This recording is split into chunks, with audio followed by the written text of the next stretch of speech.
You come down the Janiculum slope before the first trumpet from the Praetorian camp, when the city still lies in that soft pocket of time between the last night watch and the stirring of the bakeries. The path under your sandals is packed gravel and old tufa dust, cool from the night's exhale, and your feet know every worn step from the foot of the Transimperium tenements down to the river gate. You pass the closed door of a fuller's shop where the jars of stale urine are capped with wooden lids, and the silence is heavy, and you pass a little shrine to Mercury with a clay lamp still glimmering under its niche, left there by some carter who started even earlier than you. The air holds the river before you can see it, a cool breath of fresh water and mud, and the faint tang of rotten wood from the old pilings that line the wharf at low water. You turn the corner by the Porta Portuensis, and the whole expanse of the Tiber opens on your left hand, wide and brown, and moving with that deliberate sliding calm that the river keeps in the hour before dawn. The surface is oil smooth except where a set of stone stairs goes down into the water and the current breaks into tiny lapping tongues against the bottom step. A few fishing boats from the lower bend drift slowly upstream, their oars dipping almost without sound, just the creak of leather against thole-pin and the occasional murmur of a voice too low for the words to carry. Across the river, on the city side, the great warehouses under the Aventine are still dark masses against a sky that is just beginning to thin from black to a deep blue-grey, and the only light is a few scattered oil lamps on the quays where the night watch doze on upturned amphorae. Your workshop sits halfway between the river and the Emporium, a long low building of peperino stone with a roof of curved tiles that has shifted slightly over the years so that the ridgeline makes a gentle wave against the sky. It belongs to the Guild of Sailmakers, as it has for 3 generations, and the heavy wooden door is already unbarred, pushed inward on its iron pivot so that a tall dark rectangle invites the morning in. You step across the threshold, and the smell of the place settles around you like a familiar tunic, raw flax and beeswax, and the faint, not unpleasant mustiness of canvas that has been stacked in the dry dark for months. Under those smells is the ever-present river, seeping through the stone flags and the faint smoke ghost of last evening's lamp wick. Inside, the workshop is slowly gathering the first grey light through 2 high windows set in the wall that faces the river, windows without shutters, their sills angled down so that the rain runs outward. The light comes in slanted and diffuse, touching the tops of the heavy wooden workbenches before it reaches the floor, and the rest of the space waits in a patient dimness. You stand still for a moment just inside the door, letting your eyes adjust, letting the quiet of the workspace settle into your shoulders which have been carrying the stiffness of sleep. The floor is broad flagstones, some of them cracked and patched with terracotta fragments, worn smooth in a path that leads from the door to the cutting table, from the cutting table to the low-stitched stools, from the stools to the back storage alcove. That path has been worn by bare feet in sandal leather over more than 40 years of sailmakers walking the same small circuit, and your own feet will add another thin layer to that patient erosion today. To your right, against the long wall, are the canvas bolts.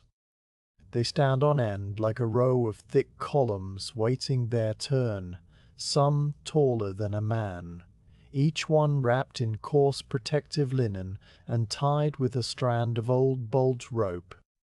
The canvas comes from the weavers in the Campus Martius, or, in better seasons, from the flax fields of Egypt, by way of the Alexandrian granaries, and each bolt carries its own weight of history before it even becomes a sail. You walk over to the first bolt and run your palm flat against the wrapping cloth, feeling the subtle give of the many-layered folds inside, the slight prick of the raw fiber ends where the canvas has been cut from the loom.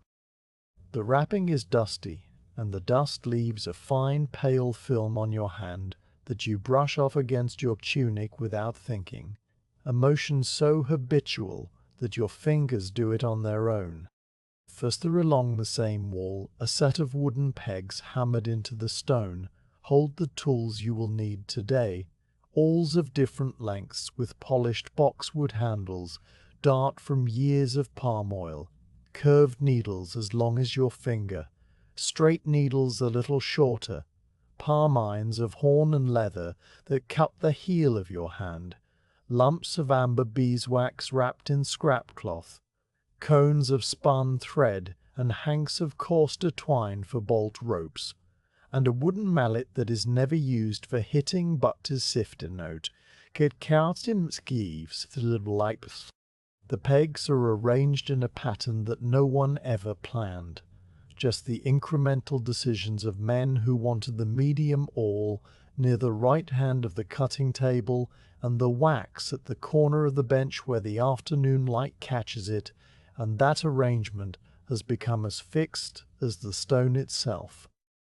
You turn back to the center of the workshop, where the great cutting table dominates the space. It is a single slab of oak, 8 Roman feet wide and nearly twice that long, supported on 4 thick legs that have been pegged and cross-braced until they are as immovable as the building. The surface is worn but not rough, burnished by the constant slide of canvas and the occasional smoothing with a piece of pumice stone,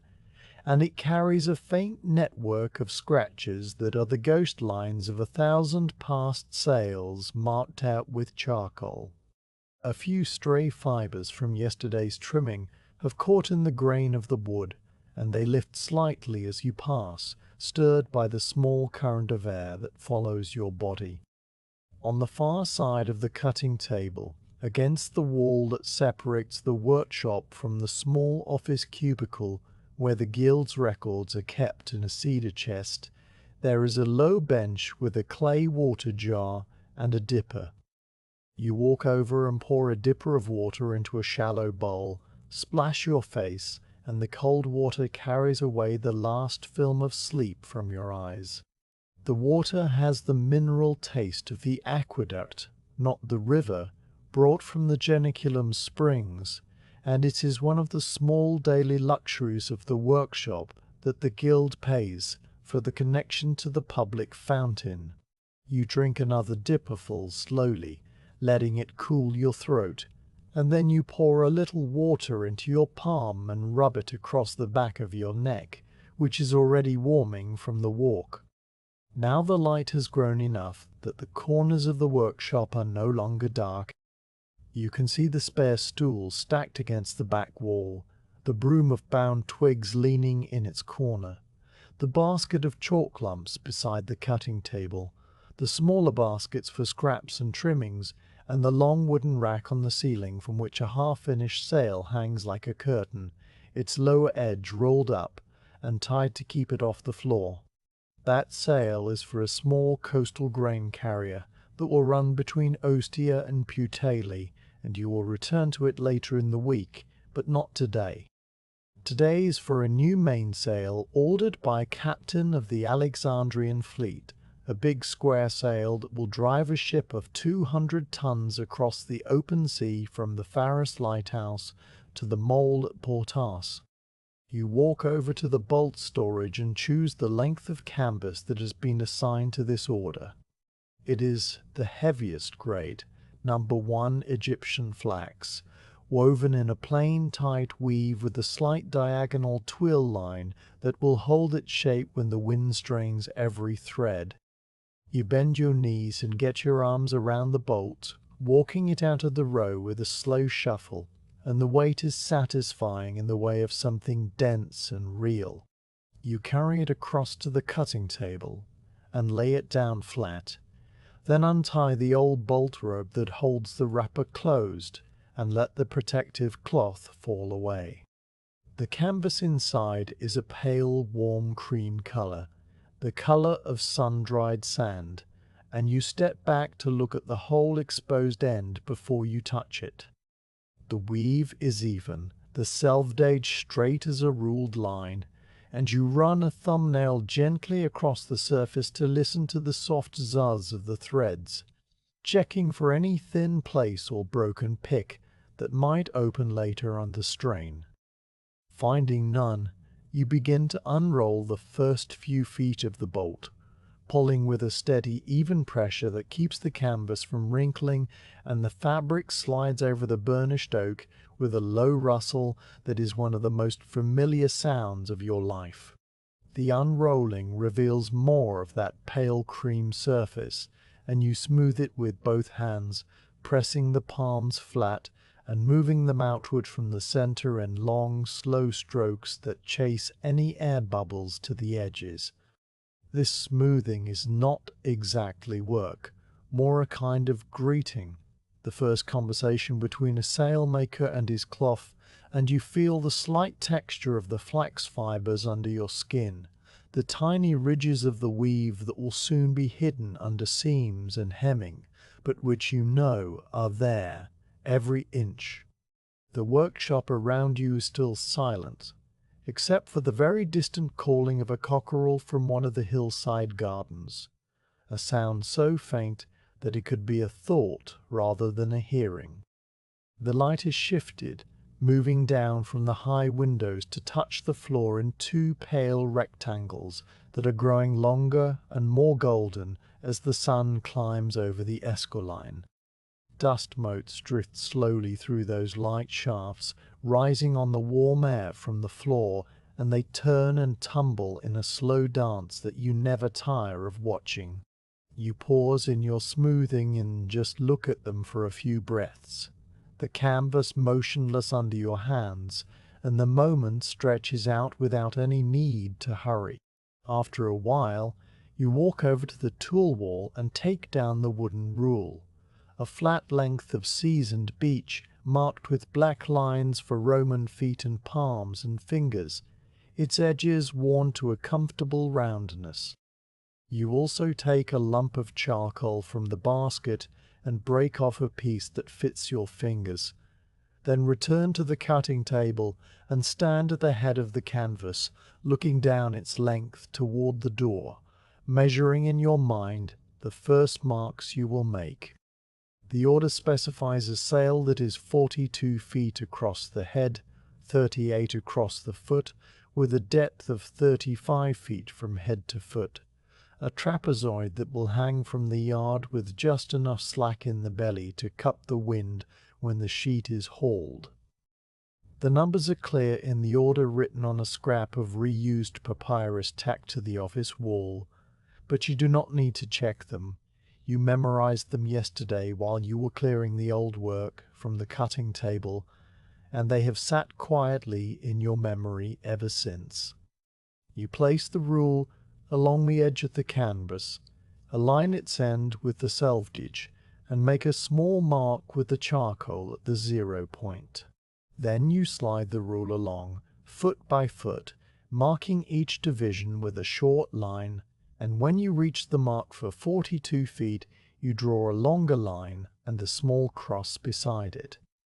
You repeat this at the opposite selvage edge, then measure down the length of the bolt to find the 35-foot depth and mark that too, connecting the points with the straight edge of the rule until the outline of the sail's head, foot, and leech is lightly inscribed on the canvas in charcoal gray. The marks are faint and tentative, easily brushed away, but they hold the shape of the thing that is not yet here, the ghost of a sail already beginning to speak through the cloth. You step back from the table and walk a slow circuit around it,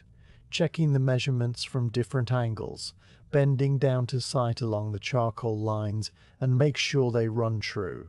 The canvas lies passive and patient, and you feel that quiet satisfaction that comes when the numbers match, and the cloth is sound, and the day ahead is a long empty basin waiting to be filled with stitches.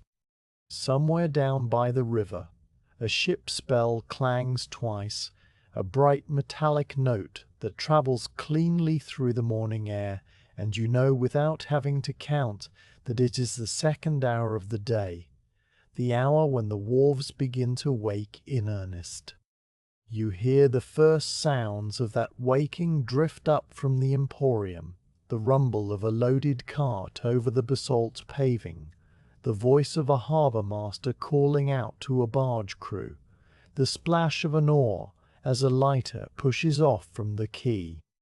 A gull passes the open door with a creaking cry, its shadow flickering over the floor and vanishing. Inside the workshop, none of these sounds disturb the stillness, they only layer themselves over it, the world outside keeping its own rhythm while you keep yours. You return to the tool wall and take down a medium awl, its handle dark with the accumulated oil of many hands, and a length of waxed thread that has been hanging in a coil from its peg.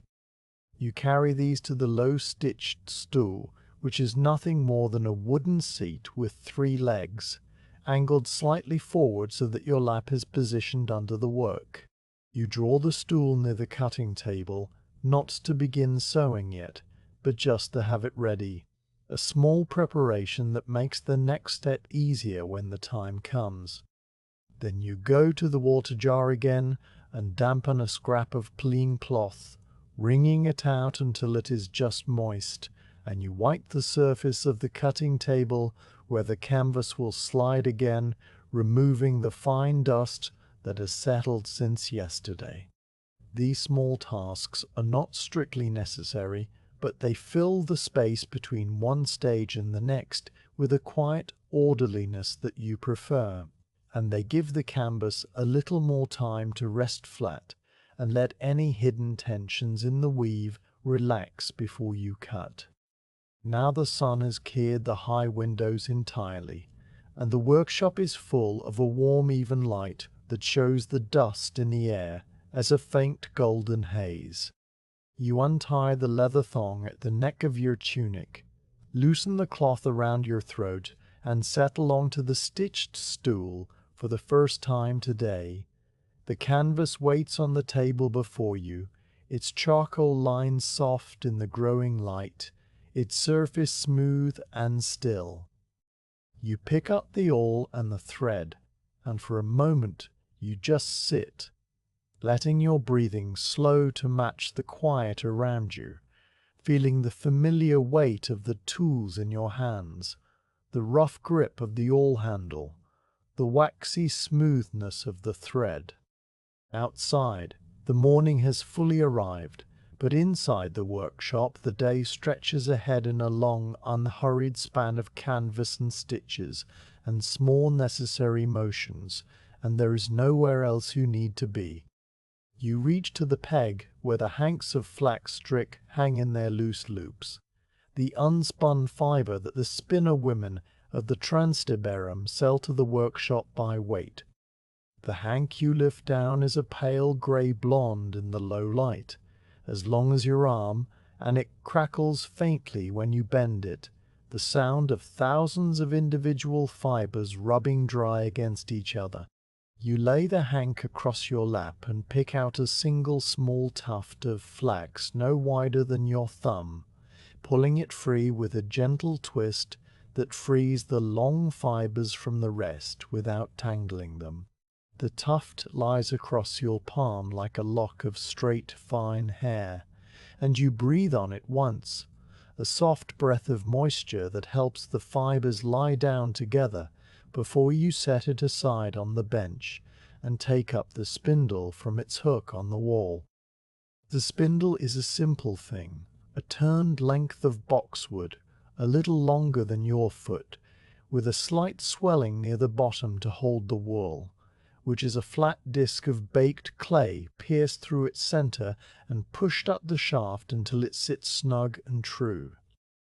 The wood is polished by handling until it glows a warm honey color, and the haul is unglazed, rough enough to grip a wound thread, but smooth enough to spin without catching. You hold the spindle by the shaft and give it a trial spin between your fingers, and the haul rotates with a barely audible hiss, a sound like dry leaves stirred by a draught. Satisfied, you set the spindle across your knees and turn your attention back to the tuft of flax, and as you do, your mind travels backward along the thread that connects this quiet workshop to the fields where the flax grew, a journey that began long before the bolt of canvas or the hank of strick ever arrived at the Tiber wharves. The flax came from the fields of the Egyptian delta, from the black soil that the Nile floods leave behind when the water withdraws each autumn, a soil so rich and dark that it gleams under the sun like wet pitch. The fields there are laid out in long narrow strips divided by shallow irrigation ditches, and the flax is sown in the month of Phi, which falls when the river is still high, and the seed can be broadcast straight onto the retreating mud without need of a plough. The seeds are tiny and brown, like polished grains of sand, and they scatter from the sower's hand in a wide arc that catches the morning light. Within a week, the first green shoots appear, fine as hairs, pushing through the crust of the silt, and within a month the whole field is a shimmering sea of slender green stems that move together under the wind with a sound like hushed breathing. The plants grow taller through the winter, nourished by the stored moisture in the soil and the cool sun of the Egyptian season, until by the month of Mechir they stand waist-high, and their tips begin to show the first tight buds of blue. The flowering is a slow transformation, a few petals opening each morning until the field is covered in a pale sky blue that shifts toward lavender in the afternoon light, and the air above the field hums with bees that have traveled from hives along the canal banks. Each flower lasts only a single day, opening at dawn, reaching its full color by mid-morning, and then dropping its petals by evening so that the ground beneath the plants is carpeted with a thin layer of blue confetti that turns brown and vanishes into the soil. After the petals fall, the seed bolls begin to swell, small round capsules that rattle when the plant is shaken, and this is the sign the farmer waits for, the moment when the fiber inside the stem has reached its full length and strength, but has not yet begun to stiffen into wood. The harvest is done by hand, not by sickle, because a clean cut would waste the length of fiber that goes down into the root. Instead, the workers move through the field in a long line, stooping to grasp each handful of stems close to the ground and pull upwards with a steady, even force that draws the whole plant out of the soft mud, roots and all. The stems come away with a slight sucking sound in a scatter of black soil, and they are laid in neat bundles behind the pullers, the blue-sheened roots all aligned at one end. The bundles are tied with a twist of green flax stem and stood upright in the field to dry for a day or two, leaning against each other in small stooks that cast long shadows across the stubble, and the smell of pulled flax is a fresh green smell, like cut grass but sharper, with a mineral undertone from the river silt still clinging to the roots. Once the stems have dried enough that they are no longer sappy, the bundles are carried down to the retting pools, which are shallow ponds dug into the clay near the irrigation canals and lined with a layer of packed straw to keep the flax off the mud. The bundles are laid in the water in long rows, one layer thick, and weighted down with flat stones so that they stay fully submerged, and then they are left alone. The retting is a slow, invisible process of bacterial decay, the work of tiny organisms in the river water that eat away the pectin gums that glue the outer bark to the inner fibers. No hand touches the flax during this time, and no eye can see the change happening beneath the surface of the brown water. The only signs are the bubbles that rise occasionally, and the gradual darkening of the water as the soluble matter dissolves. And after about 8 days, depending on the warmth of the weather, the farmer will come and lift one stem and bend it between his fingers to test whether the bark cracks away cleanly from the fiber underneath. When it does, the retting is finished, and the bundles are lifted out, dripping and heavy, and spread on the grass beside the pool to dry again in the sun. The dried retted stems are brittle and grey, their outer bark hanging in loose flakes that come off at a touch. The next process is called breaking, and it happens in a long open shed near the fields, where the bundles are fed one by one into a wooden break, which is a hinged pair of boards with a blade that falls between two guides, cracking the woody core into short pieces without cutting the fibers inside. The motion is rhythmic and steady, a man or woman standing at the break and lifting the upper board with one hand while feeding the flax with the other, and the sound is a continuous dull crunching, like footsteps on dry twigs, punctuated by the squeak of the hinge pin each time the board rises. The broken straw is set aside for fuel or animal bedding, and the loose fibers, still mixed with small fragments of bark and dust, go on to the scutching board. Scutching is done with a flat wooden knife, a blade shaped like a short sword, but without an edge, just a smooth, slightly curved face that the worker swings against the hanging fibers to knock away the last bits of brittle bark. The flax is draped over a post set at an angle, and the scutcher stands beside it, swinging the knife in a short, practiced arc that makes a soft whack followed by a little puff of dust that rises into the slanting light of the shed. The swing repeats, a few inches lower each time, working down the length of the hanging strick until the fiber is clean and white, and then the strick is turned and the other side is scutched in the same way. What remains after scutching is a mass of long, pale fibers, soft as silk, but far stronger, slightly wavy where they have been separated from the stem, and these are gathered into loose bundles and tied at the top with a slip knot.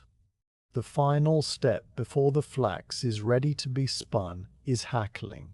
and the hackling combs are set in a row on a bench, each one a block of wood with a forest of iron teeth pointing upward, graduating from coarse to fine. The flax strick is drawn through the first comb, the long teeth separating the fibers and removing the short tangled ones, which fall to the floor in a soft mat called tow. The motion is a pulling, a combing, a gentle tug that aligns all the fibers in one direction, and as the strick passes from coarser to finer combs, the fiber becomes smoother and more lustrous, a shimmering cascade of pale silver blonde that flows like water over the woman's hand as she draws it through the last teeth. The finished strick is as soft as anything you have ever touched. Soft, but with a hidden resilience that you can feel when you pull a single fiber until it snaps. A quick, sharp pop that surprises the fingers with its strength.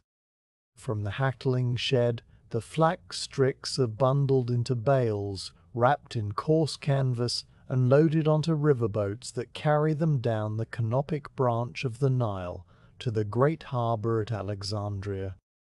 The journey is a slow drift between banks of papyrus and palm groves, with the oars dipping lazily, and the sail set only when the afternoon breeze springs up from the north. At Alexandria, the bales are unloaded and stored in long warehouses on the western harbour, where they wait for the next grain ship bound for Rome. The same ships that carry wheat and barley in their cavernous holds also take on cargoes of flax, stacked high on the deck or tucked into the spaces between the grain sacks,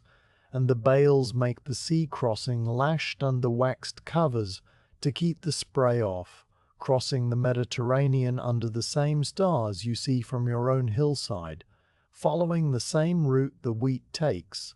past Cyprus and Rhodes and through the Strait of Messina,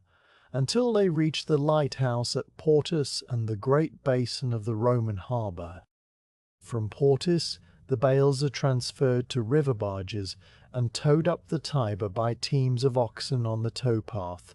the drivers walking slowly beside their animals, the rope drooping into the water between the boat and the yoke.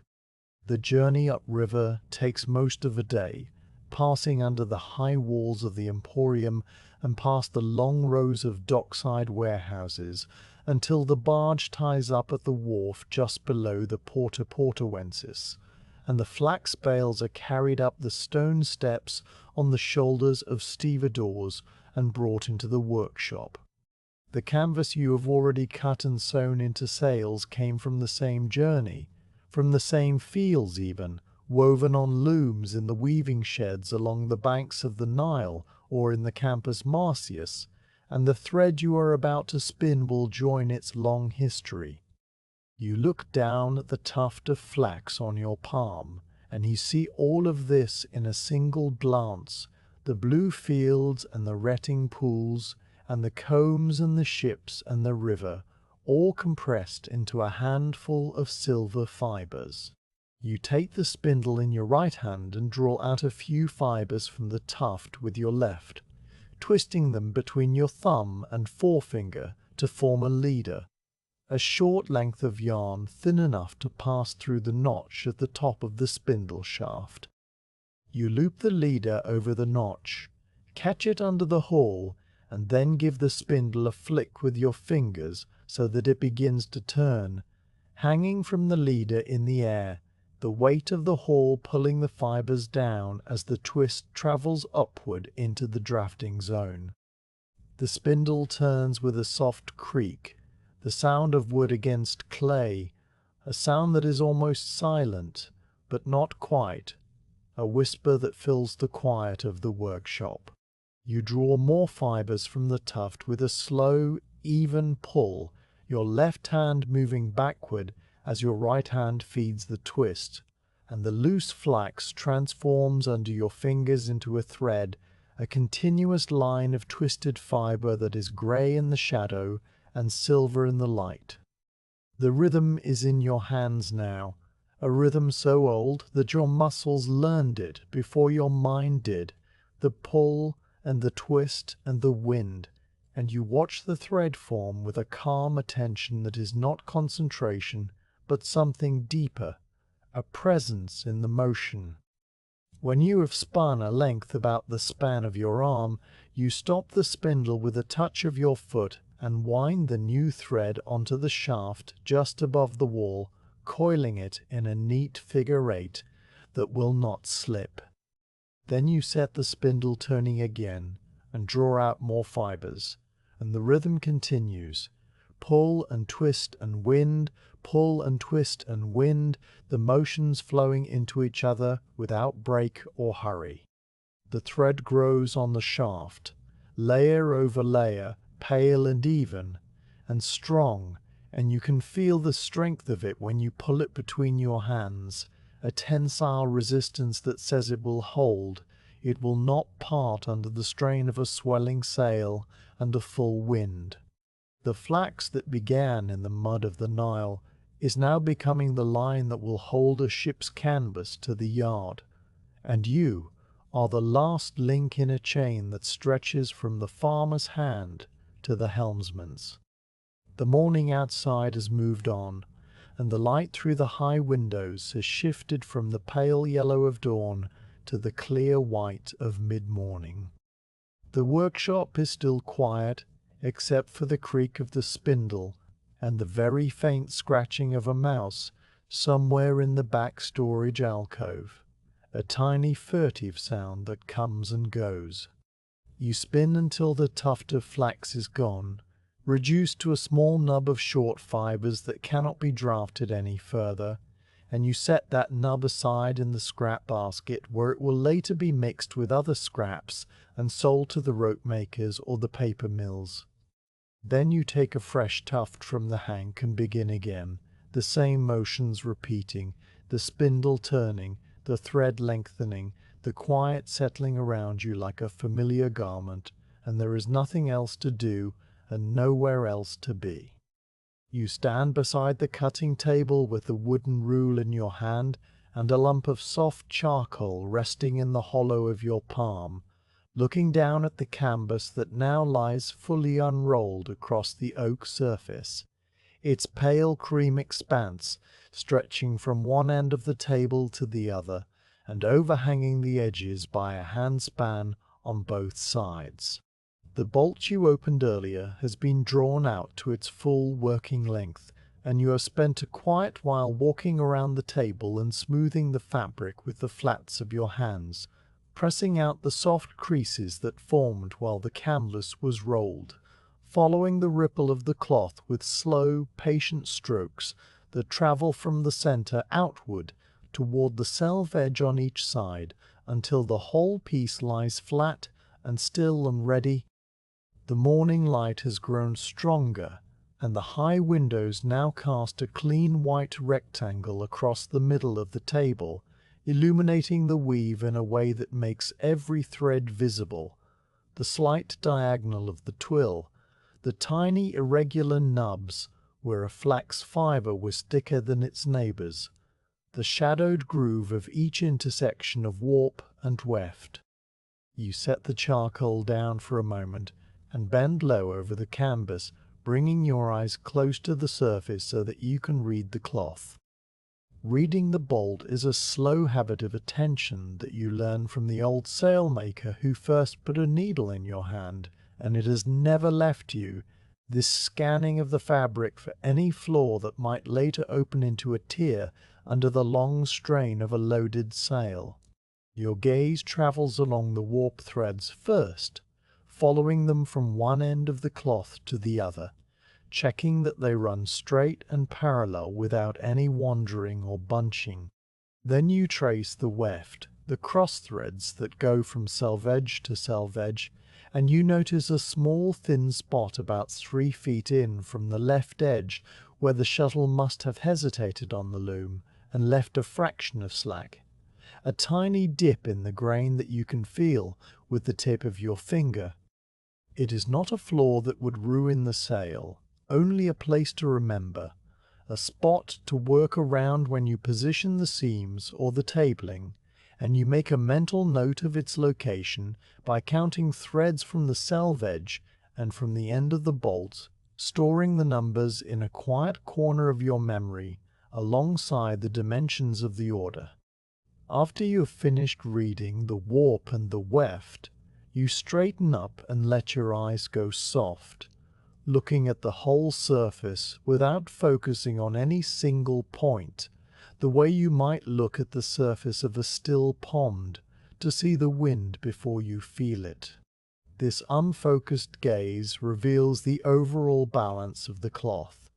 the slight variations in color that come from different batches of flax thread used in the weaving,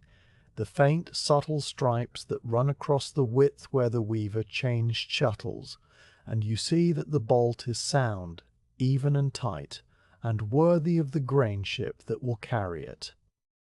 The canvas smells of the workshop, of stored flax and old wood, and the faintest hint of the Egyptian earth that still clings to the fibers despite all the combing and bleaching and washing they have passed through, and you breathe that smell in as you pick up the charcoal again and prepare to mark. The order from the captain of the Alexandrian vessel specifies the finished measurements with a precision that leaves little room for guesswork, because a sail that does not fit its yard is worse than no sail at all. You walk to the office cubicle and glance at the papyrus tacked to the wall, though you already know the numbers: 42 Roman feet across the head, 38 across the foot, with a total depth of 35 feet from the head to the foot, giving the sail its characteristic trapezoid shape, slightly wider at the bottom than the top, so that when the sheet is hauled and the wind fills the belly, the strain will distribute evenly and the ship will steer true. The canvas on the table is a full bolt of 50 feet, which leaves a comfortable margin for the hems and the tabling at each edge, and you begin your marking by walking to the end of the table where the head of the sail will be cut. You lay the wooden rule along the edge of the canvas, aligning its 0 mark with the self-gauge, and you bend down to look straight at the junction between the wood and the cloth, squinting one eye closed to eliminate any angle of sight that might shift the measurement. Your finger holds the rule steady at the start, and with your other hand you make a small neat dot of charcoal exactly at the end of the rule, 1 Roman foot from the edge. You move the rule along, overlapping the end of the last measurement with the beginning of the next, foot by foot, marking each division with a short line that crosses the edge of the canvas and extends inward about the width of your thumb. The charcoal leaves a soft grey line that is easily blown away, and so you handle the canvas gently, careful not to brush your sleeve across the marks, and you proceed with the quiet, unhurried pace of a man who knows that measuring twice takes less time than cutting wrong. At the 4th foot you pause and convert the measurement into palms and fingers as a double check. Because a Roman foot is 4 palms and the palm is 4 fingers, and the old habit of thinking in 2 different scales catches any error before it becomes a cut. You count 16 fingers in 4 feet, then mentally add another 8 fingers for 2 more feet, and when you reach the point for the full head measurement of 42 feet, you have counted 168 fingers, a number that you verify by going back to the beginning and counting again in palms. 42 feet, making 168 palms which match. The arithmetic is simple, but the care is the same, a small ritual of verification that you perform without haste, letting the numbers settle into your mind like stones into a still pool. At the 42-foot mark you draw a longer line and a small cross beside it, and then you step around to the other side of the table to repeat the entire process at the opposite selve edge, walking the rule along the canvas edge from the same end, marking the foot divisions one by one until you arrive at the same point 42 feet from the start. The 2 marks now face each other across the width of the canvas, and they define the line of the sail's head, the upper edge that will be laced to the yard.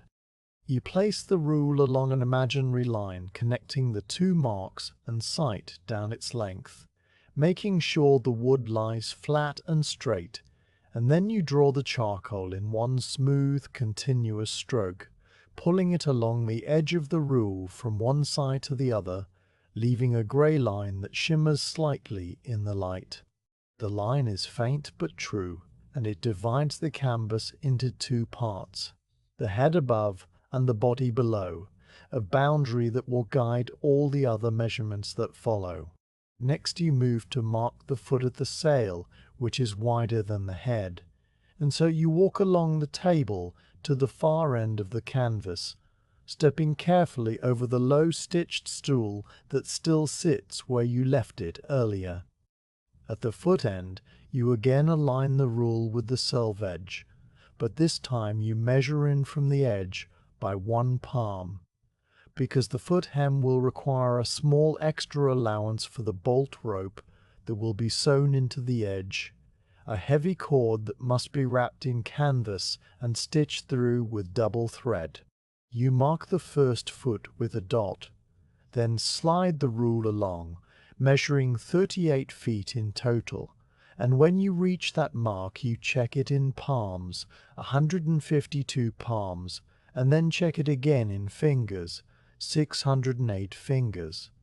A number that you count under your breath while your lips move silently. At the 38-foot mark you draw the long line and the cross, and then you move to the opposite selvage edge and repeat the measurement, marking the second corner of the foot so that the 2-foot marks stand directly opposite each other across the width. Before you connect the foot marks with a line, you walk back to the head of the sail and check that the corners are square, because a sail that is twisted from the start will never set right, no matter how well it is sewn.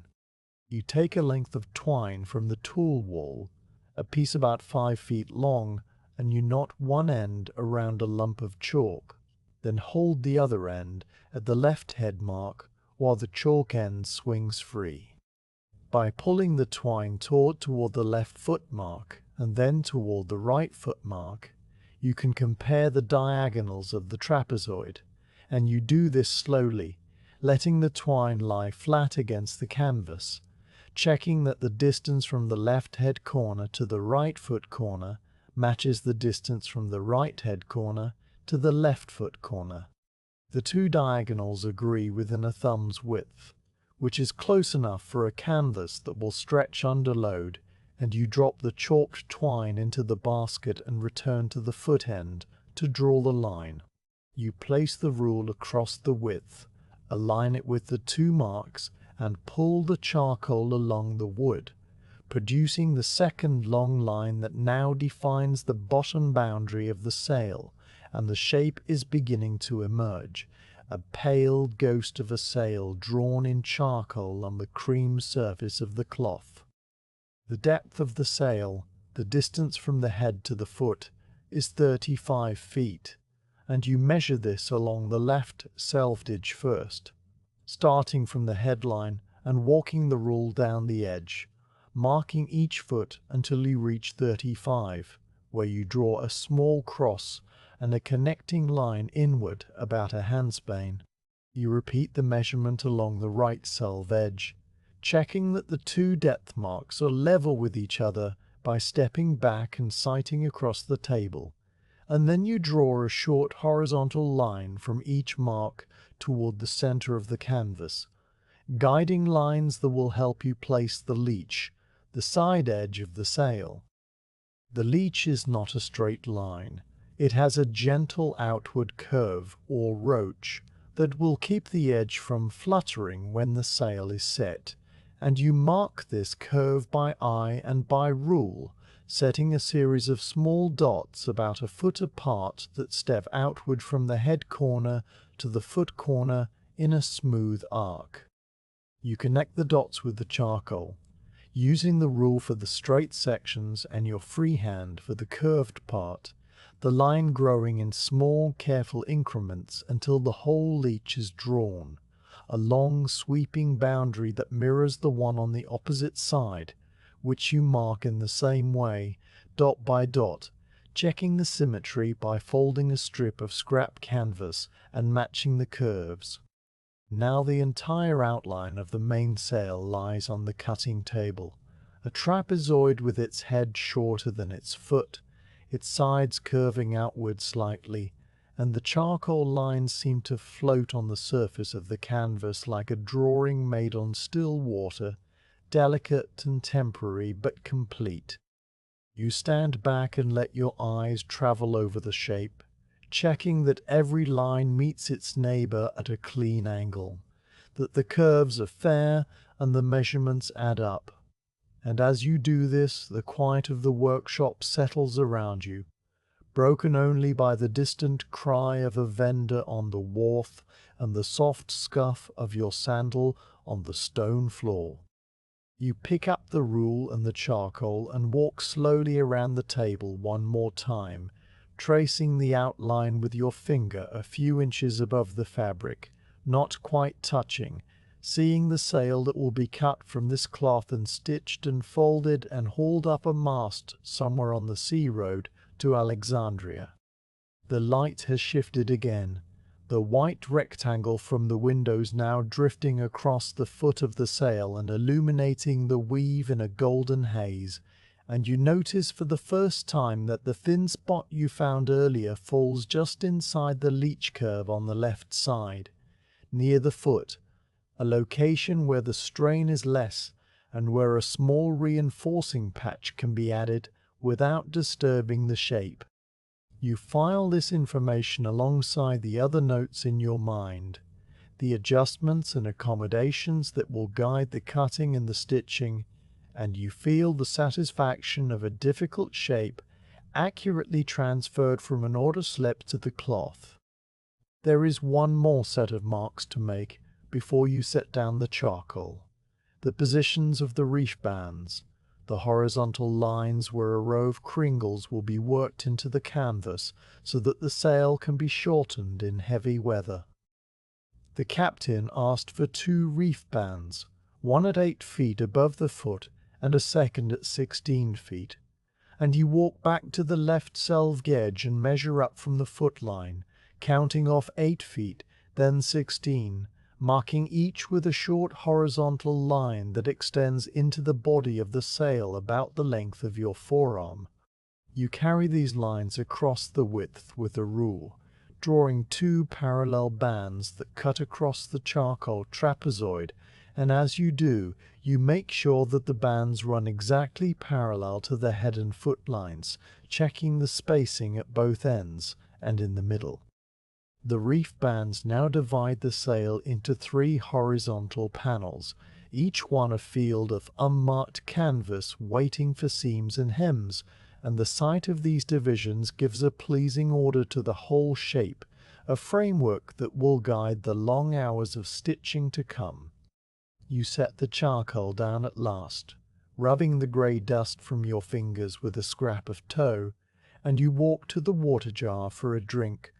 the dipper cool against your lips, the water tasting of stone and distance.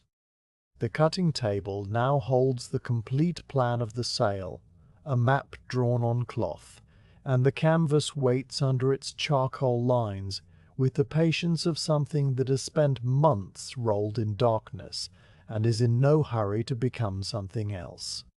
You stand beside the table for a while, looking at the marks, fixing the shape in your mind, letting the work you have just done settle into the background of your awareness, so that when you pick up the shears and begin to cut, your hands will know exactly where to go without your mind having to tell them.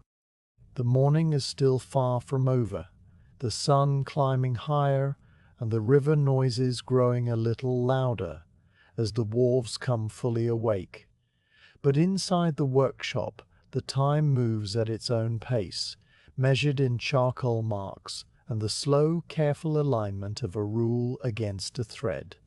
You settle onto the low 3-legged stool and draw it a little closer to the cutting table, the legs scraping softly against the flagstone with a sound like a match being struck far away.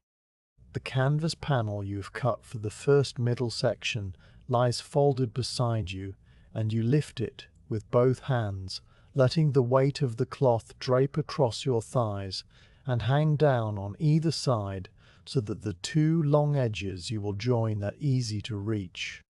The canvas is still cool from the night, despite the morning warmth now filling the workshop, and it carries the faint charcoal marks from the measuring you did earlier, ghost lines that will soon be hidden inside the seam. You take a moment to arrange the fabric so that it lies without twisting, smoothing it from the center outward with the heel of your palm until the grain of the weave runs straight down your legs and the edges align naturally, the way a well-made cloth wants to lie.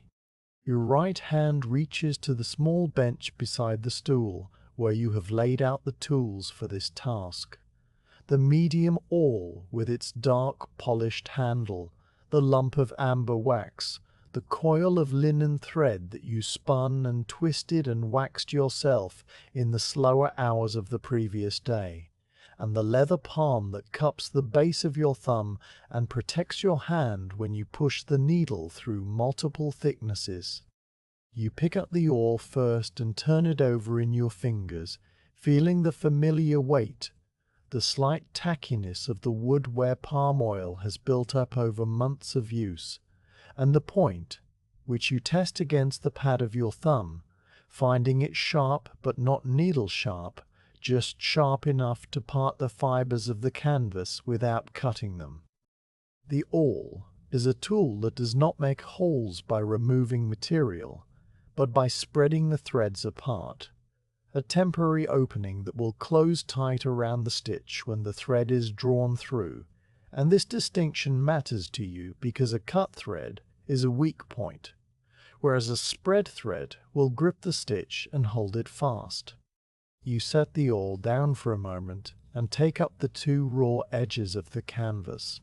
The first step in a flat felt seam is to fold the edge of one panel under itself, not once, but twice, so that the raw cut edge is completely enclosed and no loose fibers can fray in the wind.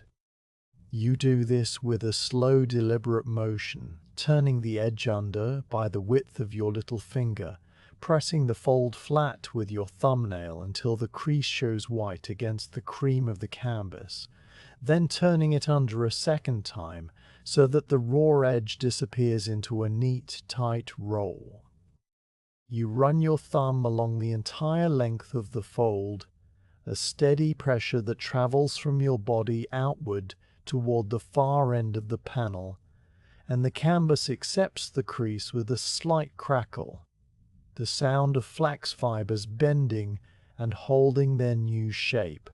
You repeat the same double fold on the edge of the second panel, matching the width of the first fold by eye and then by measurement, holding the two folded edges up beside each other to check that they are even, and the morning light from the high windows falls across your hands, picking out the fine pale hairs on your knuckles and the darker grain of the boxwood awl handle waiting on the bench. When both edges are folded, you lay them together so that the folds interlock, one lying on top of the other, in what looks like a simple overlap, but which contains 4 layers of canvas at its thickest point. And you hold them in place with your left hand spread flat across the fabric, the thumb on one side and the fingers on the other, pinching the sandwich closed. Your right hand picks up the awl again, and you position the point at the very beginning of the seam where the two edges first meet, about a finger's width thin from the end. You push the awl through the 4 layers of canvas with a steady, even pressure that comes not from your arm, but from a slight rotation of your wrist, and the point parts the fibers and emerges on the other side with a soft popping sensation that travels up the handle into your palm. You draw the awl back out, leaving a small neat hole that is already beginning to close as the springy flax fibers relax back into place, and then you set the awl aside and pick up the waxed thread. The thread is being prepared with a needle at each end, a technique the old sailmaker taught you for seams that must bear a heavy strain, because a double needle stitch locks itself in place and cannot unravel if one thread parts. You take the first needle between your thumb and forefinger and push its point through the hole you just made, following the path of the awl, and the needle slides through with a slight resistance that tells you the hole is the right size, snug enough to grip the thread but not so tight that the wax scrapes off. You pull the thread through until half its length lies on one side of the canvas and half on the other, the two needles dangling and the midpoint of the thread caught in the hole like a thread through the eye of a bead. Then you pick up the second needle and push it through the same hole from the opposite direction, so that the two threads cross inside the canvas, and you pull both ends simultaneously with a gentle, even tug that draws the stitch tight against the folded edge. The thread makes a soft whispering sound as it slides through the waxed canvas, and the stitch sits flat and neat, almost invisible against the surface. The two needles now waiting on opposite sides of the fabric for the next hole. You pick up the awl again and position it a thumb's width further along the seam, and you push it through the 4 layers once more. The same steady rotation of the wrist, the same soft pop as the point emerges, and then you draw it back and set it down and pass the first needle through, then the second, and pull them tight together. The rhythm of the work establishes itself without any conscious decision on your part, the way a walker's stride finds its natural pace on a flat road, and your hands move through the sequence with the quiet efficiency of long practice. Push the awl, draw the awl, set it down, first needle through, second needle through, pull tight, advance the hand, repeat. The motions flow into one another, each step leading naturally to the next, and your mind drifts into that calm, half-attentive state where the work becomes a form of rest rather than effort, the body occupied while the thoughts wander. The seam grows under your fingers, the 2 panels becoming one, the double row of stitches advancing along the fold like a slow tide creeping up a beach. You pause every few handspans to check that the seam is straight, running your thumb along the line of stitches and feeling for any waver or bunching.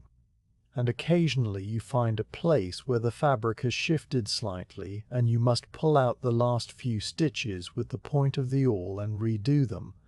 A small correction that you make without annoyance because it is part of the work, and the canvas is patient with your care. The thread you are using is the same pale cream color as the canvas, and the stitches almost disappear into the weave, leaving only a faint ridge that marks the join, a ridge that will later be pressed flat with the heel of your hand and will lie smooth against the wind. Outside the workshop, the morning has grown warmer, and the air that comes through the open door carries the smell of the river changing as the sun hits the water. A slight increase in the muddy scent, a touch of green from the weeds that grow on the pilings.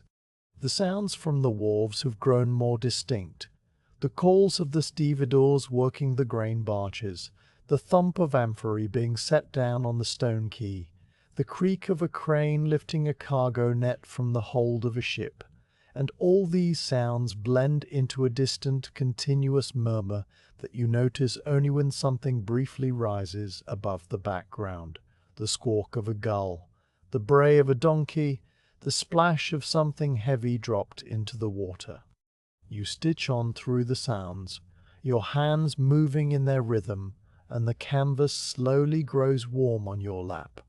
heated by the sun and by your own body. A carter passes on the road that runs between the workshop and the river, and you hear his wheels long before you see him. The sound begins as a low rumble, a vibration that travels through the ground and up through the legs of your stool, and it grows steadily louder until you can hear the individual turns of the iron-rimmed wheels grinding against the basalt paving stones.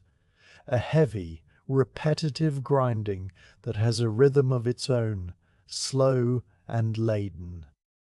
You glance up from your stitching and see the cart through the open door. A flatbed wagon piled high with millstones, each one a disk of grey volcanic rock as wide as a man's outstretched arms, stacked on their edges and roped together with thick hawse. The oxen lean into their yoke, their heads low, their horns swinging slowly, and the driver walks beside them with a long goad resting across his shoulder, his bare feet dusty, and his tunic hitched up around his knees. The cart passes the door, and for a moment the whole workshop is filled with the deep grinding roar of stone on wood and iron on stone,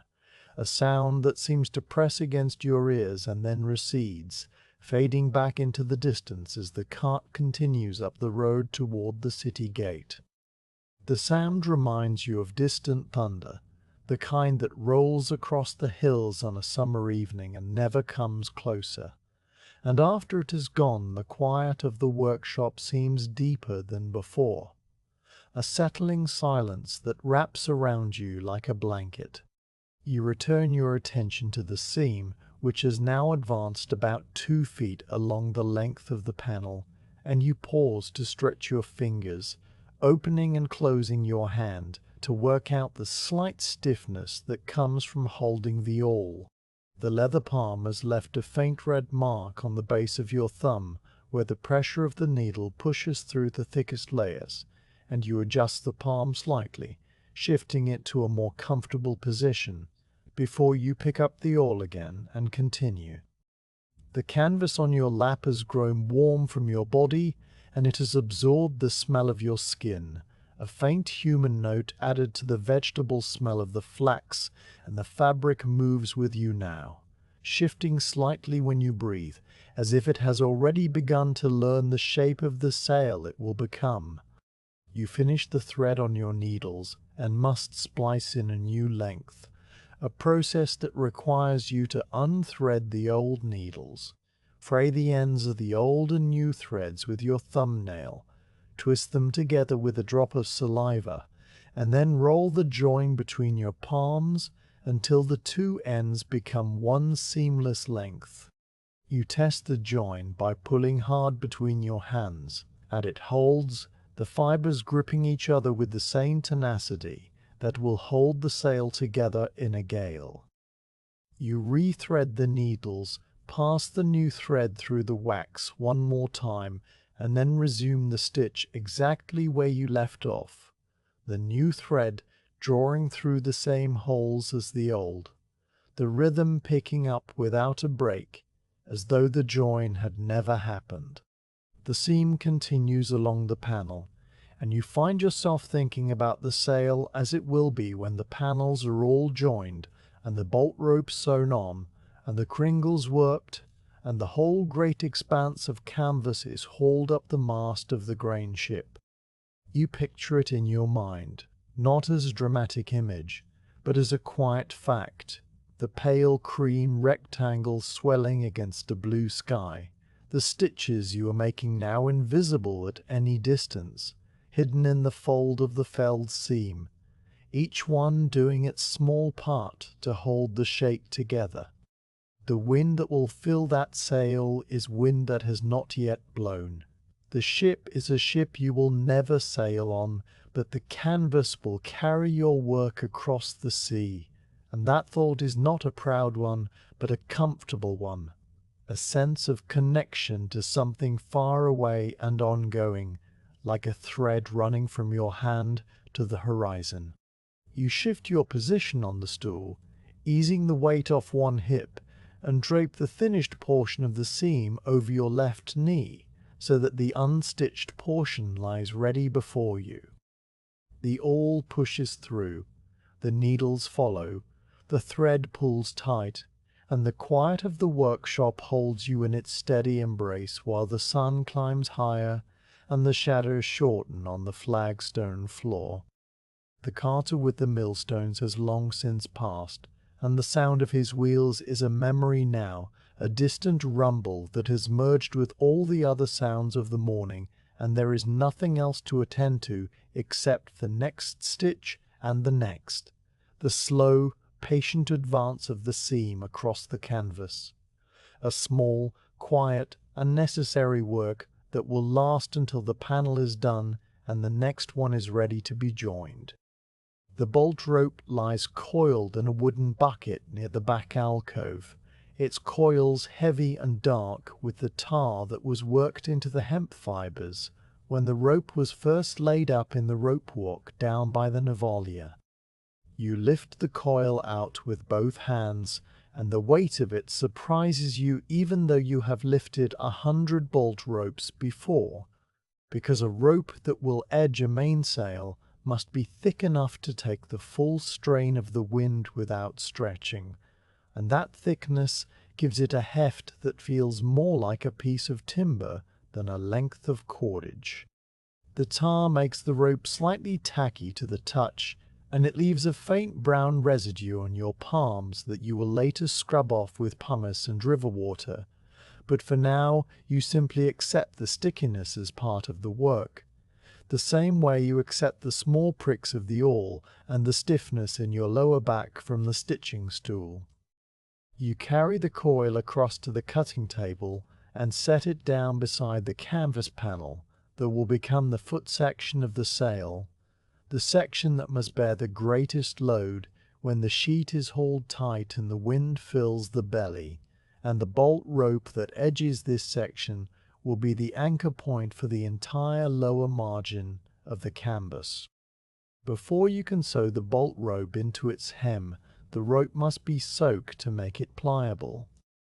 A dry tarred rope is stiff as a branch and will not lie flat against the canvas, and so you walk to the water jar and pour a generous amount of cool water into a shallow terracotta basin, then submerge the entire coil, pushing it down with your spread fingers and holding it under until the air bubbles stop rising and the rope settles on the bottom. The water immediately begins to take on a faint amber tint from the tar, and the smell of wet hemp rises from the basin, a darker, earthier version of the canvas smell, with a hint of pine from the tar that was rendered out of pine wood in the kilns upriver. You leave the rope to soak and return to the canvas panel, which you've already folded at the foot edge into a double hem. The same technique you used for the flat felt seams, but wider this time, because the bolt rope must sit inside the fold like a worm in its tunnel, completely enclosed and protected from chafe. After a short while you test the rope by lifting one end from the basin and bending it between your fingers, and you find that it has softened enough to work, the fibers now pliant and willing to take the curve of the hem, the tar no longer brittle but slightly gummy, with a glossy wet sheen. You lift the whole coil out and let the excess water drain back into the basin, then carry it to your stitching stool, where you lay it across a folded scrap of canvas to keep the clean floor dry. The wet rope is cooler than the air, and it leaves a faint trail of damp on the cloth as you handle it, a trail that will evaporate within the hour. You sit on the stool and arrange the foot panel across your knees, the hem facing upward, the folded edge pinched between your fingers to keep it closed while you prepare to insert the rope. The leather palm is already strapped across your right hand, the horn plate seated firmly against the base of your thumb, and you pick up the heaviest of your needles, a curved iron needle as long as your middle finger, its eye large enough to pass the thick twine you will use for this part of the work. The twine is not the same as your stitching thread. It is a 3-strand laid twine of hemp, lightly tarred, spun tight so that it will not fray under constant tension, and you have already waxed it by drawing it across the lump of beeswax until the strands lay flat and smooth. You thread the needle and draw the twine through until you have a working length of about 3 feet, and then you tuck the loose end under your thigh to keep it from tangling. The bolt rope must be sewn into the hem with a different stitch from the flat-felled seams, a tight overcast stitch that wraps around the rope at regular intervals and holds it fast inside the canvas.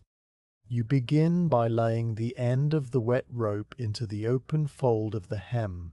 pushing it all the way to the back of the fold so that it sits snug against the crease, and then you fold the canvas over it and press down with your left thumb, trapping the rope inside a tube of cloth. The first stitch is always the most careful because it sets the alignment for the whole length of the foot, and you take your time positioning the needle just below the rope, pushing it through the underside of the hem at an angle that will bring it out just above the rope on the far side. The needle meets the resistance of 3 layers of canvas plus the dense rope inside, and you lean into the push with the leather palm, the horn plate spreading the pressure across your hand so that the eye of the needle does not bruise your flesh, and the needle emerges with a slow, deliberate slide, bringing the twine after it with a faint hiss. You pull the twine through until the stitch is snug, but not tight enough to compress the rope, because a bolt rope that is choked by its stitches will not flex with the canvas, and will eventually wear through from the inside. The tension must be just enough to hold the rope without squeezing it, a balance that you feel through your fingertips rather than measure, a sense of give and take that has become second nature.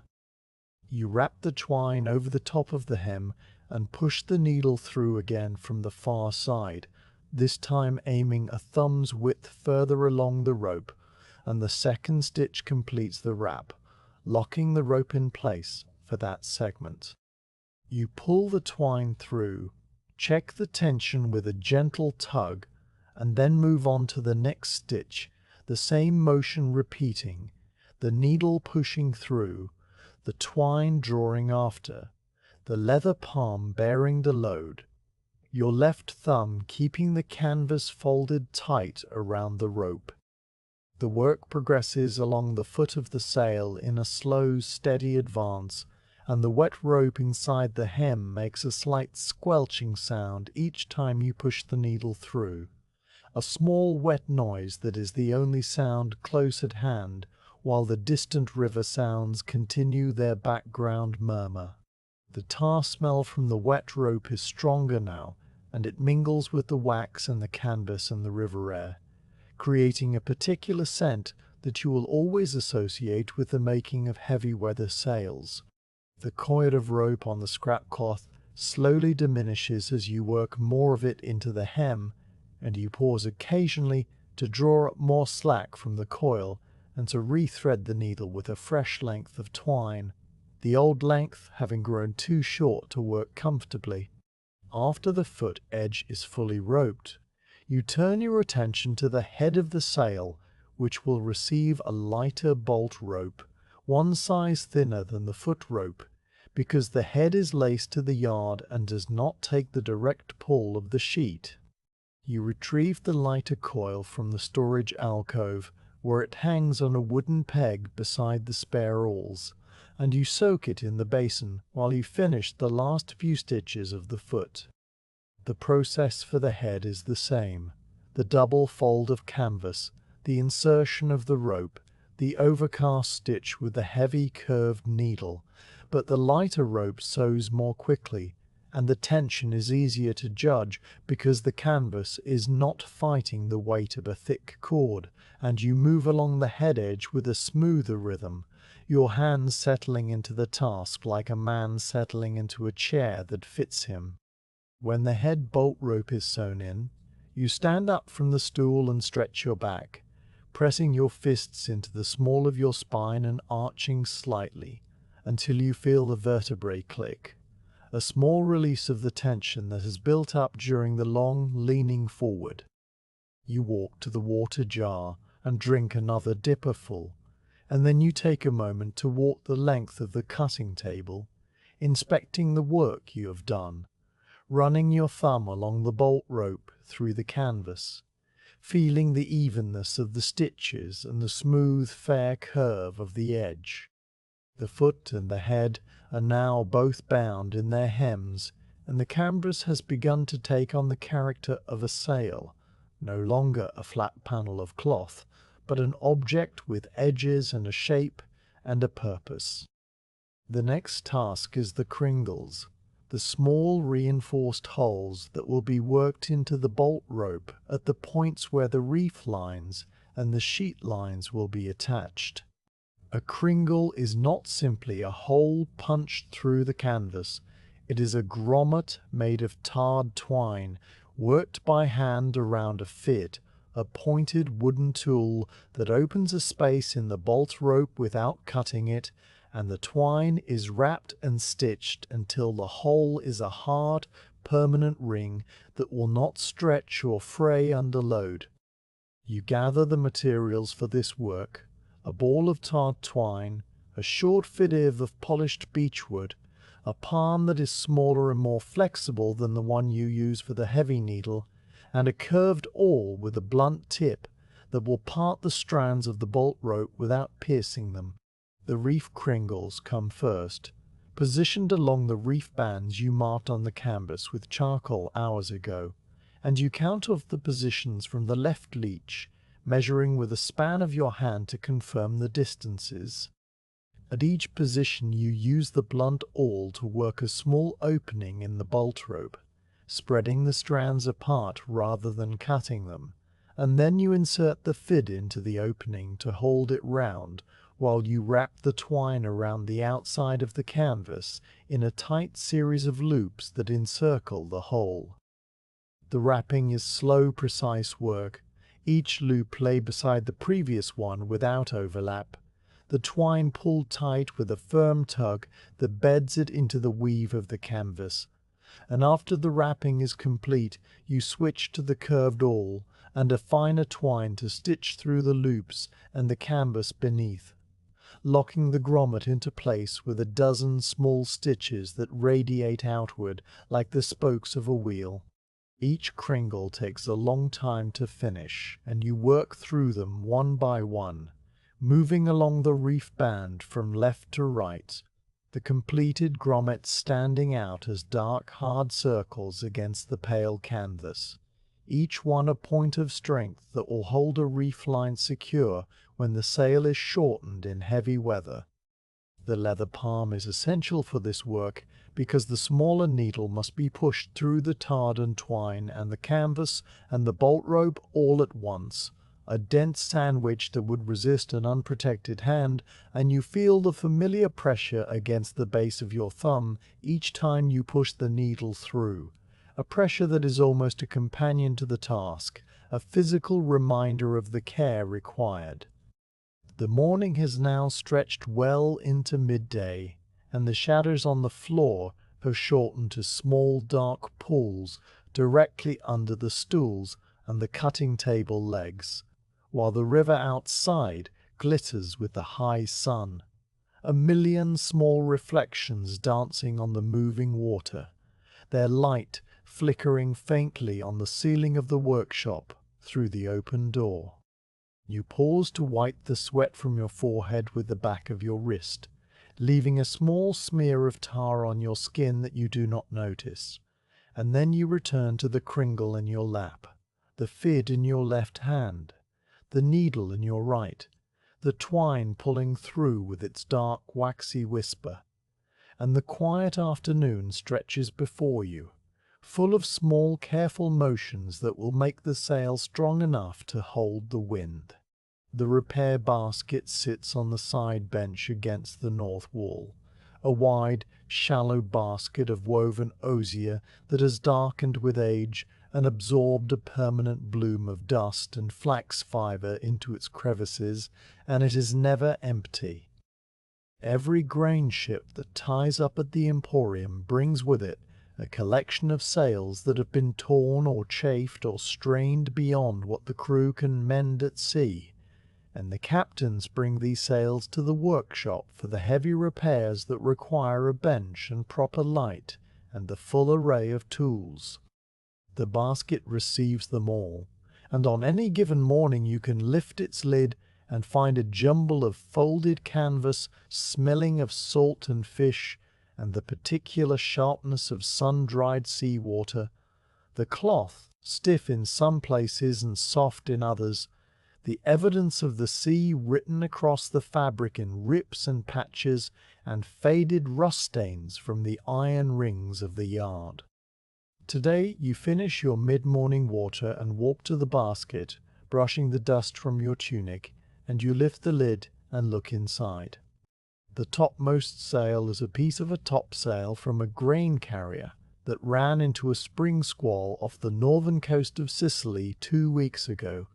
a brief but violent blow that came down from the Lipari Islands without warning and caught the ship with its full canvas set. The captain described the squall when he brought the sail in yesterday, standing in the doorway of the workshop with the bundle under his arm, his voice matter-of-fact and unhurried, the voice of a man who has seen 100 squalls, and will see 100 squalls, and will see 100 more. He told you how the wind had hit the topsail first, filling it with a crack like a slingstone against a wall,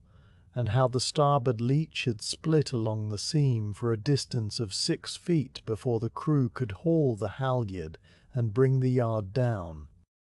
The rip did not threaten the ship, he said, because the mainsail held and the steersman turned into the wind, but the topsail was too badly torn for the shipboard palm and needle, and so it came to the workshop along with a smaller tear in the foot of a staysail that had chafed against the masthead block. You listened to the captain and nodded and wrote his name on a scrap of papyrus which you pinned to the bundle before dropping it into the basket,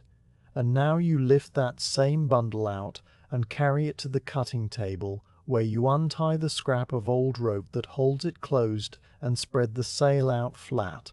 The canvas of the topsail is a lighter grade than the mainsail cloth did you in addition. Its hambus summerflee in light airs, and its surface carries the marks of its service, a faint bloom of salt that whitens the fibres, a scatter of small dark stains from the olive oil that the sailors used to lubricate the blocks, a patch of chafe near the head where the sail rubbed against the mast tubes, and of course the great ripper de Vablecht, it reveals the frayed ends of the warp.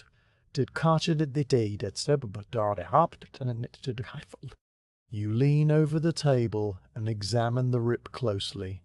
tracing its path with your finger a few inches above the canvas, noting how the tear follows the seam for most of its length, but then veers into the body of the canvas near the top, where the stitching held, but the cloth itself gave way. This is a common pattern in squall damage, the seam acting as a boundary until the strain becomes too great and the fabric chooses its own path, and the repair will require both a restitching of the seam and a patch over the area where the cloth tore. You fetch the scrap basket from beside the cutting table, a smaller basket where you keep the offcuts from new sails, the trimmings and the pieces that were cut away to make the bolt fit the measurements. From the basket you select a piece of canvas that matches the weight and weave of the topsail, holding it up to the light from the high windows to check that the thread count is the same and the color is close, because a patch that does not match the surrounding cloth will set up uneven strains and will eventually tear again. The piece you choose is a rectangle about 2 feet by 3, cut from the corner of a mainsail panel that had a flaw in the self edge, and it has the same pale cream color and the same loose twill as the torn topsail. You trim the patch to shape with the shears, rounding the corner so that no sharp angle will catch the wind and begin to lift, and you cut it a full handspan larger than the ripped area in every direction so that the stitching will bear on sound cloth well away from the frayed edges. The rip itself must be prepared before the patch can be applied, and this preparation is a slow, patient process that you have done so many times that your hands move through it without conscious direction. You take the small sharp shears from the tool wall, the ones with the short blades and the springy bronze hinge that you keep oiled with a drop of olive oil each week, and you work your way along the ripped edges, trimming the loose frayed threads back to sound fabric. Each thread is cut individually, a gentle snip that leaves the clean edge, and the frayed ends fall away onto the cutting table in a fine pale dust that you sweep into your palm and drop into the scrap basket. The trimming takes a long time because the rip has left many damaged threads, some of them pulled out of the weave for a finger's length, others broken but still clinging, and you must examine each one and decide whether it can be saved or must be removed. You work in the quiet of the workshop, the only sounds the snip of the shears and the murmur of the river and the steady breathing of the canvas under your hands, and gradually the ragged gap becomes a clean opening with straight, solid edges that will hold the new stitching. When the trimming is done, you brush the trimmed area with a soft bristled brush made from the tail hair of a donkey, sweeping away the last loose fibers, and then you test the surrounding fabric by pressing your thumbs against it on either side of the rib and pushing gently, watching for any movement or weakness that might indicate hidden damage beneath the surface. The cloth holds firm, and you are satisfied that the visible tear was the extent of the harm. You then take a lump of beeswax and rub it lightly along the cut edges, not to stiffen them, but to keep them from fraying while you work. A thin coat of wax that will later be hidden under the patch and the stitches, doing its small silent work of preservation. The patch you have cut is now laid over the prepared rib, and you align it carefully so that the grain of the patch runs in the same direction as the grain of the sail, the warp threads parallel to the warp threads and the weft parallel to the weft. This alignment is essential because a patch that runs against the grain will stretch differently from the sail and will create a hard point where the two fabrics fight each other, and so you spend a long moment adjusting the position, looking from one angle and then another, smoothing the patch down with your palm and lifting it again, shifting it a finger's width to the left and then back again, until you are sure that the threads match and the patch lies flat without any puckers or bubbles. When the position is right, you pin the patch in place with 3 small wooden pins, each one a sharpened slip of boxwood that you push through both layers of canvas, and the pins hold the patch steady while you thread your needle and prepare to stitch. The stitching for a patch is a double row of small even running stitches that go all the way around the perimeter of the patch. The first row about a thumb's width in from the edge, and the second row a thumb's width further in, so that the patch is held by 2 concentric lines of stitching that distribute the load evenly across the whole area. You choose a needle that is slightly finer than the one you use for the flat-felled seams, because the topsail canvas is lighter and would show the holes if you used too thick a needle, and you thread it with waxed linen thread of the same weight as the thread in the sail's original seams. The first stitch goes in at the bottom corner of the patch, where the curved edge begins its sweep upward, and you push the needle through both layers with a leather palm, drawing the thread after it with a steady pull that sets the stitch snug but not tight, the same balanced tension you used for the bolt rope hem. The needle comes up through the fabric, you reinsert it a thread's width further along, and the second stitch joins the first, the beginning of a chain that will encircle the patch and close the wound in the topsail. The rhythm of the patching is different from the rhythm of the new seams, slower and more varied, because the repair requires constant small adjustments of angle and direction as you follow the curved edge of the patch around the corners and along the straight sides. You work your way around the patch in a clockwise direction, the needle pushing and pulling, the thread drawing through with its soft whisper, and your left hand moves ahead of the needle, smoothing the canvas and checking that the patch remains flat against the sail, while your right hand follows with the needle, the 2 hands working together in a slow dance that feels as natural as walking. The double row of stitches grows steadily, the first row completed around the entire perimeter before you begin the second row inside it, and when both rows are finished, the patch is firmly attached, a new piece of canvas married to the old, and you run your thumb around the edge of the patch to feel that the stitching is even and the cloth lies smooth without any ridges or gathers. The torn seam itself still needs to be restitched, the part of the rip that followed the original join between two panels, and this work is a simpler version of the flat felled seams you have been sewing on the new sail all morning. You fold the edges of the torn seam under, matching the original folds, and you rejoin them with the same double needle stitch, working your way along the seam from the bottom of the rip to the top, the new stitches blending into the old ones at each end, so that the repair is almost invisible except for the slight newness of the thread.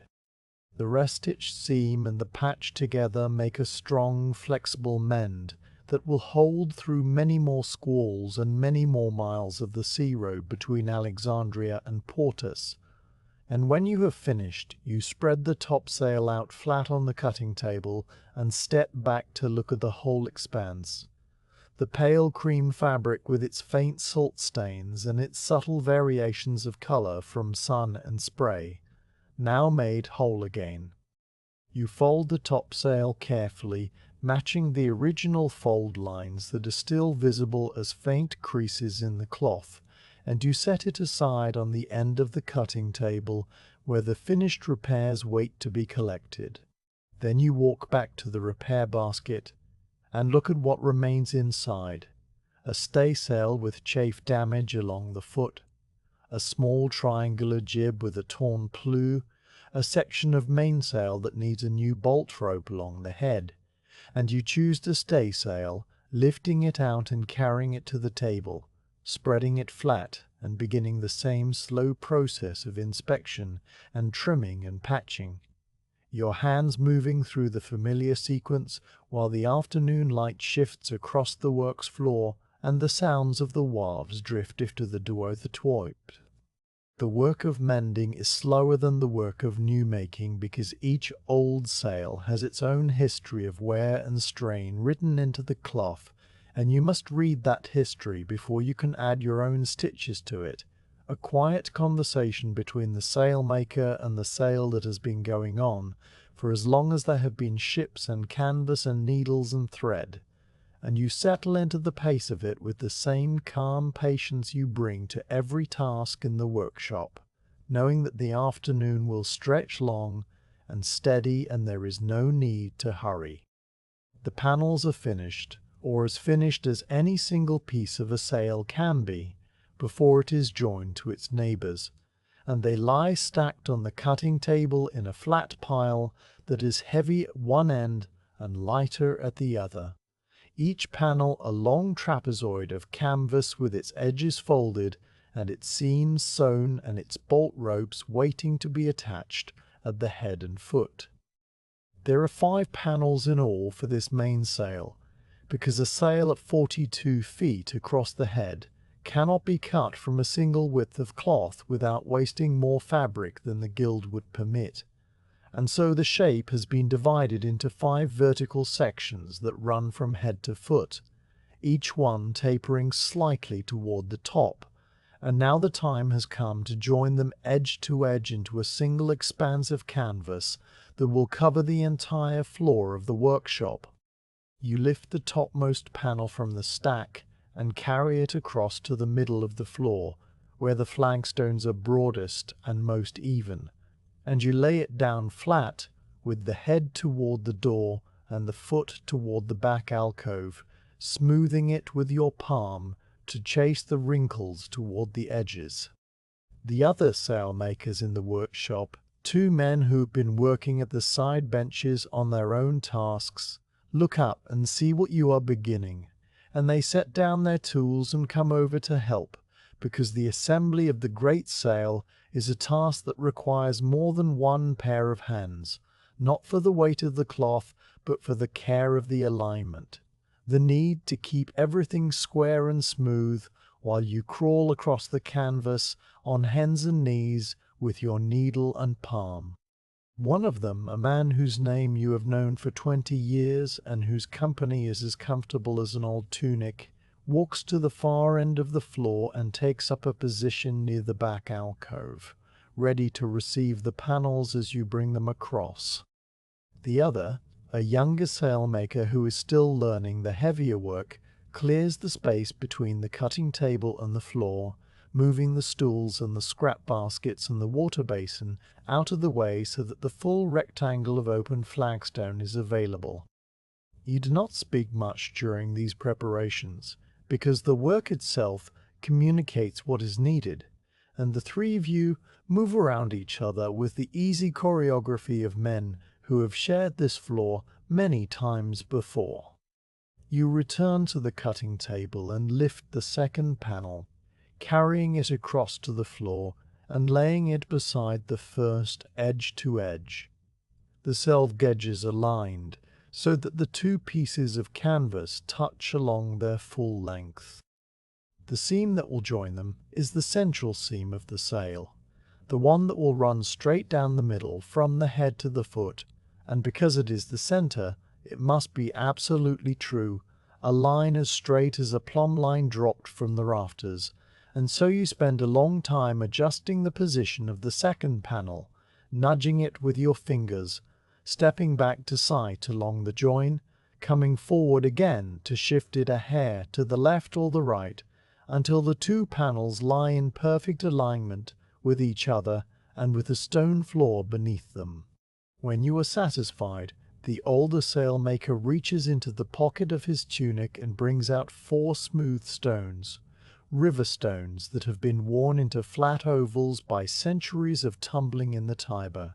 and he places one at each corner of the 2 panels to hold them in position on the flagstones while you work. The stones are cool and grey and heavy, and they sit on the canvas like small, patient animals, keeping everything still. The third panel comes next, and you carry it across and lay it on the other side of the first panel, so that the arrangement is now 3 panels side by side, 2 seams to be sewn, and you repeat the careful alignment, the nudging and sighting and adjusting, the placing of the smooth river stones at the corners and along the edges. The younger sailmaker brings the 4th and 5th panels, and the 2 of you lay them out at the outer edges of the growing assembly, matching the selvage, weighting the corners, stepping back to check that the whole great trapezoid is taking shape without any twist or skew, its head edge toward the door, its foot edge toward the alcove, its leech edges curving gently outward on either side. The floor of the workshop is now almost entirely covered in canvas, a pale sea of flax cloth that moves slightly when anyone walks past, stirred by the draught of their passage, and the stones at the corners hold the edges down while the center billows faintly with the breath of the building. You fetch your stitching stool and set it at the head end of the central seam, but you will not use the stool for most of this work, because the seam is too long and the canvas is too wide to be sewn from a seated position. The assembly of the great sail is done on hands and knees, the sailmaker crawling along the seam with his needle and palm, the canvas spread out beneath him like a field. And you have done this so many times that your knees know the feel of the flagstones through the cloth, and your back knows the particular ache that comes after an hour of leaning forward. You kneel down at the top of the central seam, the needle already threaded with a long length of waxed twine, the leather palm struck across your hand, and you begin the first stitch at the very edge of the head, where the 2 panels meet. The stitch you use for these vertical assembly seams is the same flat-felled seam you used for the smaller panel joins, but the scale is different, the seam running for 35 feet from the head to the foot, and the rhythm must be steady and sustainable, a pace that you can keep for hours without tiring. You push the awl through the 4 layers of the folded edges, draw it out, pass the needle from one side and then the other, pull the stitch tight, advance a thumb's width, and repeat. The work progresses slowly down the center of the sail, and as you move forward you shift your weight from knee to knee, crawling a few inches at a time, the canvas under you yielding slightly to your weight and then springing back when you move on. The sound of your knees on the fabric, a soft shuffling that is the dominant sound in the workshop now. The younger sailmaker works on the second seam, the one between the third and fourth panels, kneeling at the opposite end and sewing toward you, and the older sailmaker moves around the perimeter of the sail, checking that the stones are still holding and that the edges have not shifted, occasionally kneeling down to adjust a corner or smooth a wrinkle before it can become a crease. The light through the high windows has changed again, moving from the bright white of midday to the softer gold of the afternoon, and the canvas on the floor seems to glow with a warm inner light, the pale cream color deepening toward amber in the slanting sun. Dust motes drift through the long shafts of light that cut across the workshop, and they settle on the canvas and on your hands and on the river stones, a fine pale powder that you notice only when you look up from the seam and see the way the light catches it. The air in the workshop is still, warmed by the sun on the roof tiles, and it carries the smell of canvas and wax and the faint clean sweat of the men working, a smell that is not unpleasant but simply human, part of the place and the task. You pause in your stitching and sit back on your heels, stretching your back and looking down the length of the central seam to see how far you have come and how far remains. The seam stretches away from you in a straight, pale line, the stitches small and even, the two panels now joined for a distance of about 10 feet, and beyond that the canvas is still open, the edges lying side by side with the stones at the corners, waiting for the needle. You flex your fingers to ease the cramp that has begun to gather in your right hand, and then you bend forward again and resume the stitch, the awl pushing through, the needle following, the thread drawing tight, the slow crawl continuing down the center of the sail. After a while, the older sailmaker comes and kneels beside you and asks if you want him to take a turn on the seam, and you nod and hand him the needle and palm and shift to the side, letting him take your place. You stand up carefully, your knees stiff and your back reluctant to straighten, and you walk to the side of the floor and then up the 3 wooden steps to the small gallery that runs along the back wall of the workshop, a narrow platform built of old ship's timbers that gives a view down onto the sail floor. From the gallery the whole assembly is visible at once. The 5 panels laid out in their trapezoid shape, the 2 seams partly sewn, the stones at the corners catching the light, the younger sailmaker still working steadily on his seam, the older one now bent over the central seam, and the whole scene is orderly and calm, a quiet industry that has not changed in any of the years you have stood in this spot and looked down at this floor. You rest your forearms on the gallery rail and let your eyes wander over the canvas, checking the alignment of the seams, the fairness of the leech curves, the evenness of the stitches that are already in place. And you see that the work is good, the sail taking shape as it should, the panels joining into a single expanse that will soon be folded and carried to the quay and hoisted aboard a ship. The river is visible through the open door from this height, a strip of brown water moving slowly between the wharves, and you watch a barge drift downstream with its all shipped and its cargo of grain sacks piled high,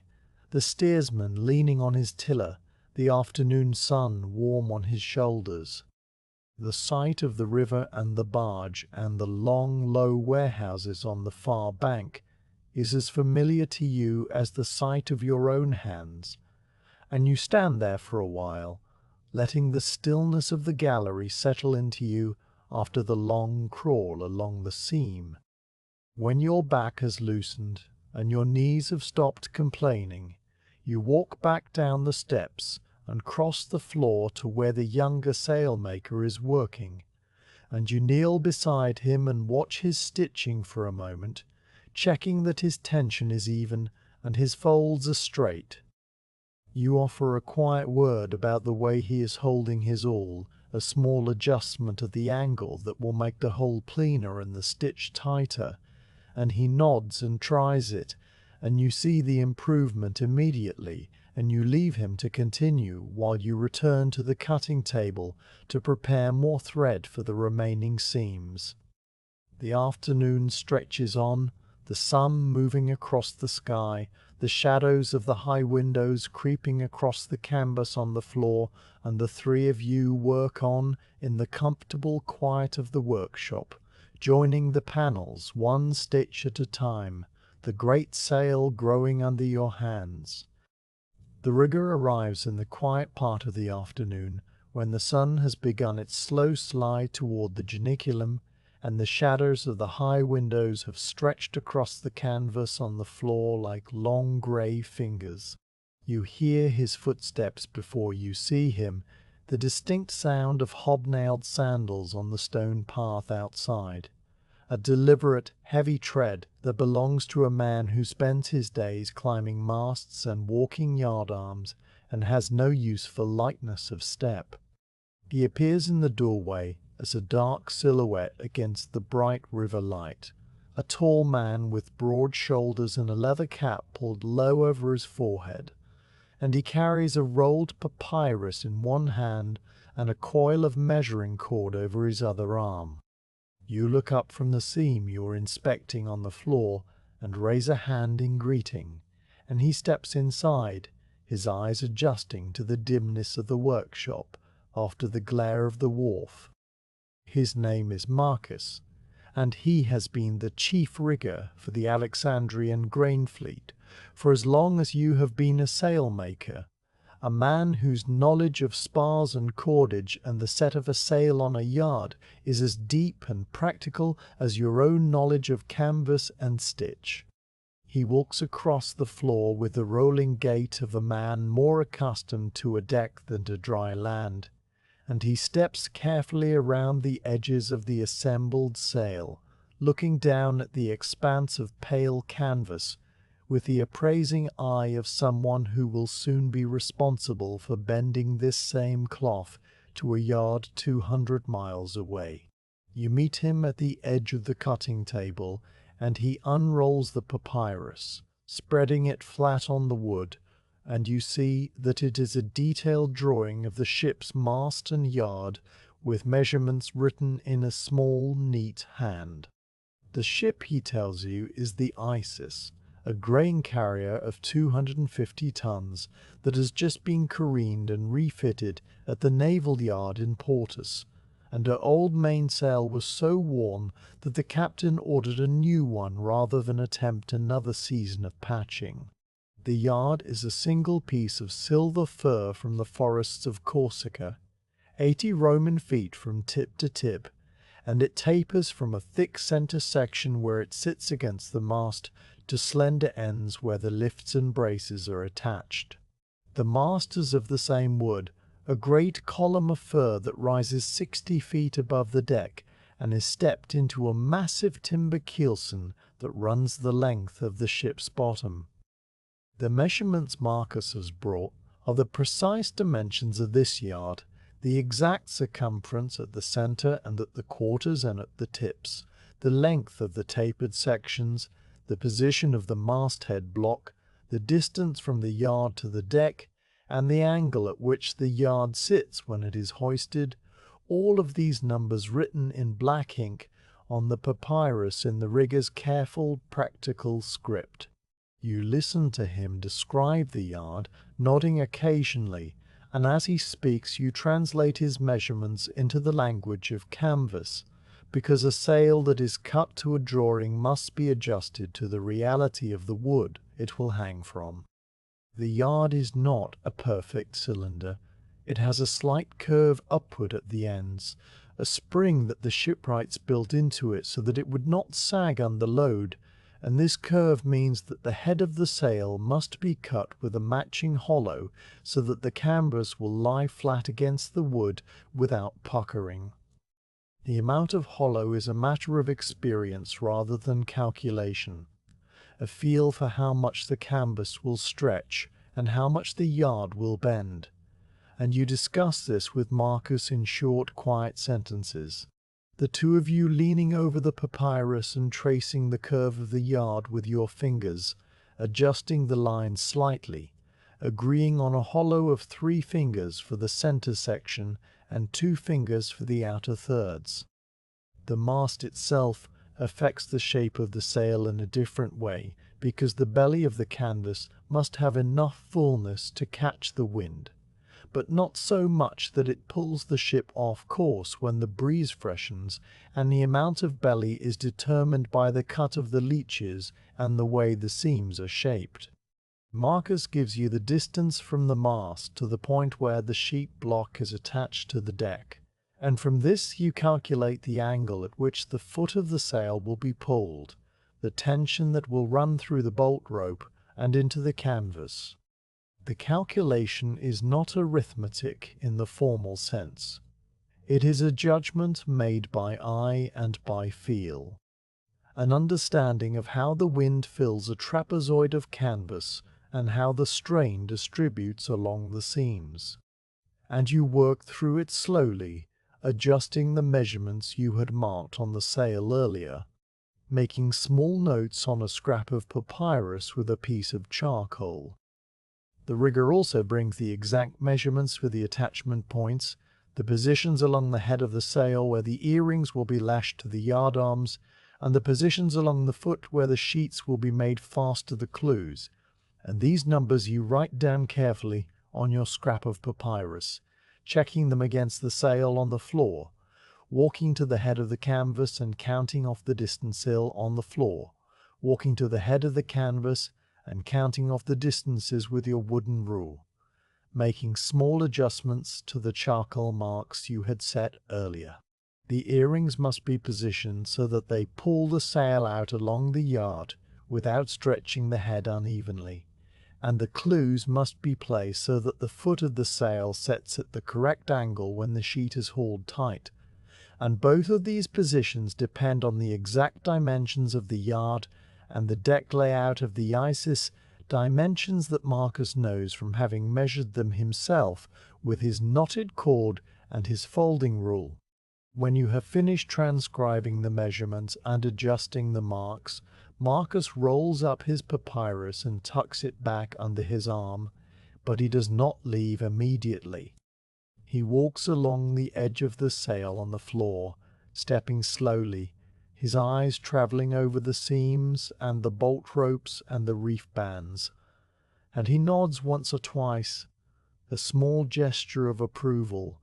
that he does not put into words because the work speaks for itself. He kneels down at the foot of the sail and runs his thumb along the bolt rope you sewed into the hem, testing the tension of the stitches, and then he stands up and brushes the dust from his knee and says that the sail looks true, that it will set well on the Isis, and that the captain will be pleased. The words are simple and matter-of-fact, and you accept them with a nod of your own, the quiet mutual respect of two men who have worked together for many years and have no need of elaborate praise. After Marcus leaves, his heavy footsteps fading down the path toward the wharf, you return to the cutting table and spread out the measurements you have written down, studying them one more time before you transfer the adjustments to the canvas. The hollow for the yard requires a slight recutting of the head edge, which you do with the shears, trimming a narrow crescent of cloth from the center section and tapering the cut toward the outer edges, so that the head now has a gentle inward curve that matches the spring of the yard. The trimming is a delicate task because the canvas is already hemmed and the bolt rope is already sewn in, and you must cut carefully through the folded layers without nicking the rope inside. a slow, precise operation that you perform with the tips of the shears working millimeter by millimeter along the curve. The adjustment for the belly of the sail is more subtle, a matter of easing the seams slightly in the middle section of the leeches, and you do this by loosening a few stitches along the leech seams and resewing them with a fraction more width in the fold, giving the canvas a tiny additional fullness that will cut the wind when the sail is set. The difference is almost imperceptible, a matter of a finger's width in a panel that is 5 feet wide, but that small difference, multiplied across the whole expanse of the sail, will give the Isis the drive she needs to push through the water with a full load of grain in her hold. You work through these adjustments methodically, moving from the head to the leeches to the foot, checking each measurement against the rigger's numbers and against your own sense of the cloth, and the workshop is quiet around you, the other sailmakers having left for the day, the only light now coming from the high windows and from a single oil lamp that you have lit and placed on the cutting table beside the papyrus. The lamp flame is steady and golden, and it casts a small circle of warm light on the wood and on your hands, while the rest of the workshop fades into a soft dusk. The canvas on the floor, still spread out and held by the river stones, catches the lamplight faintly at the edges, the pale cream color deepening to a warm amber where the light touches it. You pick up the knotted cord you use for measuring curved surfaces, a length of hemp twine with knots tied at regular intervals of 1 Roman foot, and you walk the perimeter of the sail one more time, laying the cord along the head edge, then the leech, then the foot, counting the knots and checking that the total measurements match the rigger's specifications. The cord lies limply in your hands, soft from years of use, and the knots pass under your thumb one after another, a tactile counting that is as familiar as breathing.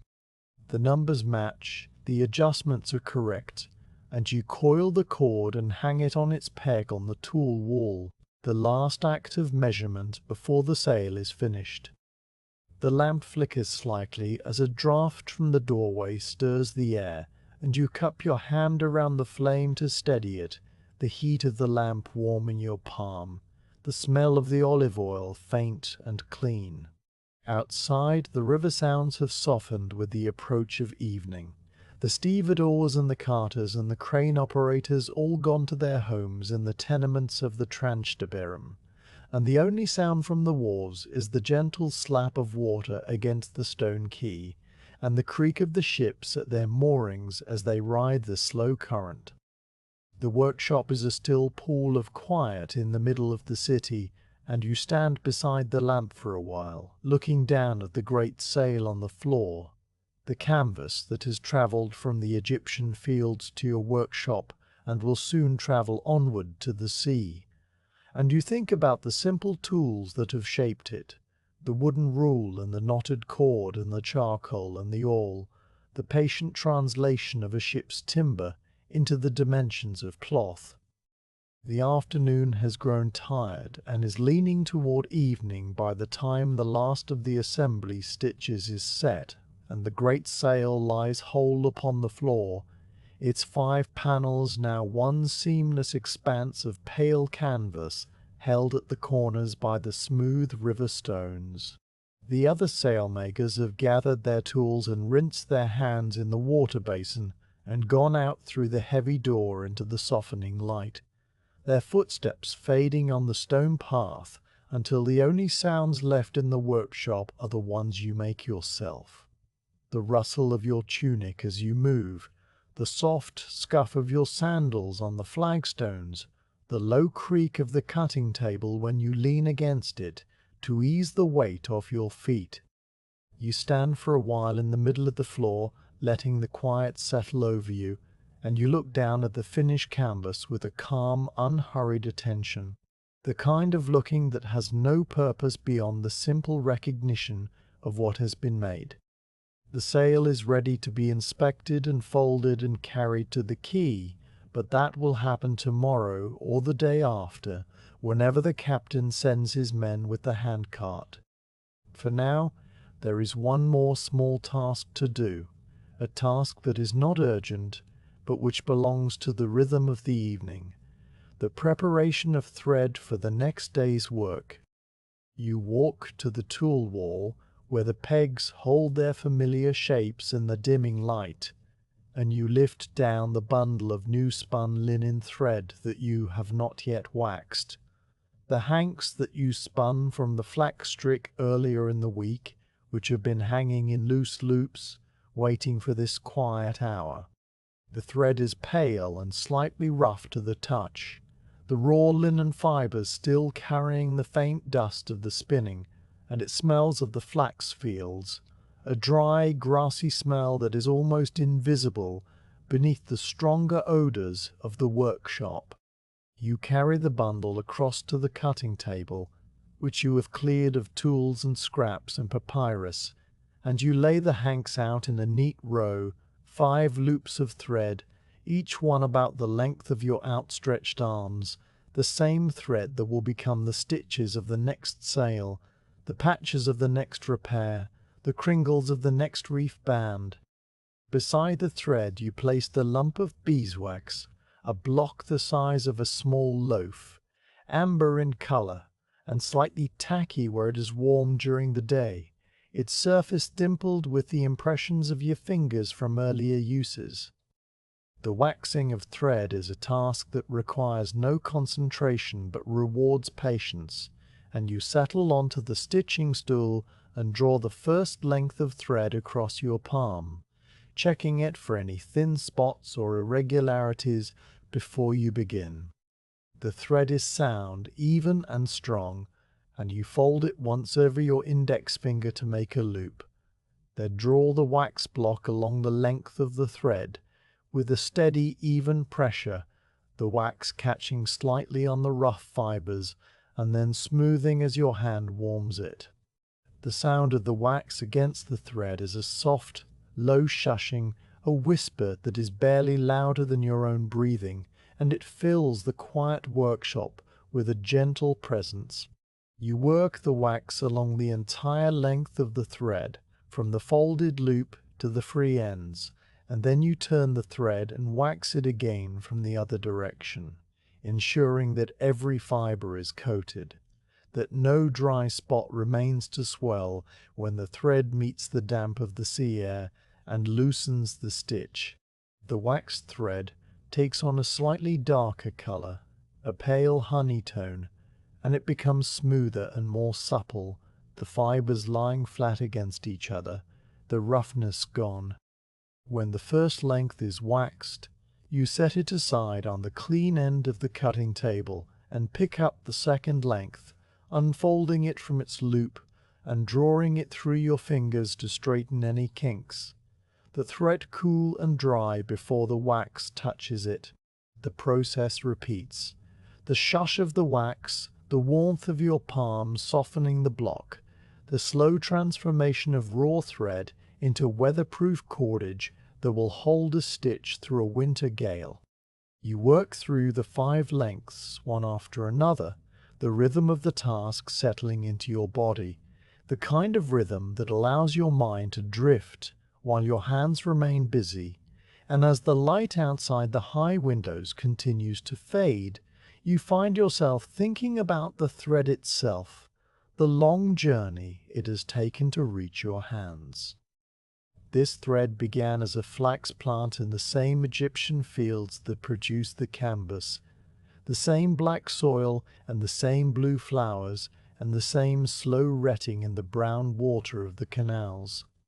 It was spun by a woman in the Tronstaberum, whose name you do not know, but whose face you have seen at the fountain, a woman who sits in her doorway in the late afternoon with her distaff and spindle, her fingers moving through the same motions your own fingers know, the pull and the twist and the wind. The thread came to the workshop in a bundle of a dozen hanks, sold to the guild by weight, and you have stored it in the dry alcove behind the cutting table, where the air is still and the temperature stays even throughout the year, so that the fibers do not swell or contract with the seasons.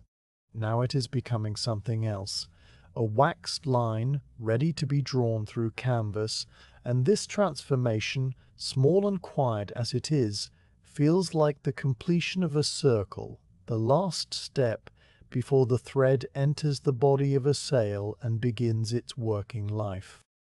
The lamp on the cutting table has been burning low, and you pause in your waxing to reach for the small clay oil jug that sits beside the lamp base, tipping it carefully to add a thin stream of oil to the reservoir. The liquid gold in the lamplight, the smell of pressed olives rising faintly. You trim the wick with a pair of small bronze snips, cutting away the charred end so that the flame will burn clean and steady, and then you touch the flame with a splinter of kindling to relight it, the new flame springing up bright and yellow, casting a warm circle of light across the cutting table and your hands and the row of wax threads. The lamp is a simple thing, a terracotta bowl with a pinched lip and a single wick, but it has been in the workshop for as long as you can remember, and its light is a comfortable companion in the evening hour, steady and warm and undemanding. The windows have gone from grey to deep blue, and the river outside is no longer visible except as a faint shimmer of reflected starlight on the moving water. The sounds of the wharves have almost entirely ceased, replaced by the distant barking of a dog in the tenements and the occasional cry of a night bird from the Aventine. The workshop feels smaller in the lamplight, more enclosed, the walls drawing in around the circle of warmth, and the air has cooled noticeably, the evening chill coming up from the river and seeping through the stone. You draw your tunic a little closer around your shoulders and continue waxing the thread, your hands moving steadily, the shush of the wax the only sound in the room. After the 5 lengths of fine stitching thread are waxed, you reach for the heavier twine that you will use for the bolt ropes and the cringles, a thicker 3-strand cord that requires more wax at a firmer pressure to work the coating into the strands. You take a fresh block of wax from the storage shelf, a darker, softer wax that has been mixed with a small amount of pine resin to make it cling better to the coarse hemp fibers, and you warm it in your palm until it begins to soften, the resin giving it a faint, sticky quality that grips the twine. The waxing of the heavier twine is a slower process, each strand needing to be drawn through the wax separately and then twisted together again, and you work through it with the same patient rhythm, the shush of the wax now deeper and rougher, a sound like a soft file drawn across wood. The scent of the workshop has changed as the evening has progressed. The wax, which had been a faint background note during the day, has now become the dominant smell, warm and honeyed and slightly resinous, filling the close air around the lamp. Underneath it is the older, more permanent smell of the canvas, the dry, dusty smell of flax fibers that have been stored and handled and stitched. And beneath that is the smell of the river, which never really leaves the workshop, a cool, damp smell that comes up through the flagstones and mixes with the wax and the canvas to create the particular scent of this place at this hour. The 3 smells together form a chord, a harmony of scents that you know as well as you know the feel of the awl in your hand, and they wrap around you in the dimness like a familiar blanket. You finish the heavy twine and set it aside with the waxed stitching thread, and then you sit for a while on the stool, not moving, just letting the quiet of the evening settle deeper. Your hands, which have been busy all day, rest on your knees, the palms slightly reddened from the pressure of the leather palm, the fingers stained faintly with tar and charcoal and wax. You look down at them in the lamplight and see the hands of a man who has worked with cloth and thread for most of his life. The skin thickened at the base of the thumb, the nails short and clean, a small white scar on the index finger where a needle slipped many years ago. These hands have made 100 sails, mended 100 more, and they will make and mend many more before they are still. And the thought is not a melancholy one, but simply a fact, as neutral and as comforting as the fact of the river flowing past outside. The lamp burns steadily, its flame a small golden spear that stands upright in the still air, and the circle of light it casts is a warm island in the growing darkness of the workshop. Beyond the circle, the shapes of the cutting table and the stools and the stacked canvas bolts are dim and indistinct, softened by the shadows into gentle mounds of darkness. The great sail on the floor is a pale ghost, its surface catching the faintest edge of the lamplight and throwing it back in a soft glow that seems to hover just above the flagstones. You stand up slowly, your back stiff from the long sitting, and you walk to the edge of the sail, looking down at it one more time. The enormous trapezoid of canvas that was this morning a pile of separate panels and is now a single thing, complete and whole. Tomorrow it will be folded and carried away, and the cutting table will be empty again, waiting for the next bolt of canvas and the next set of measurements and the next long day of stitching. But for tonight it rests on the floor in the quiet dark, and you are the only one here to see it. You walk to the door, which has been standing open all day, and you put your hand on the rough wood, ready to swing it closed for the night.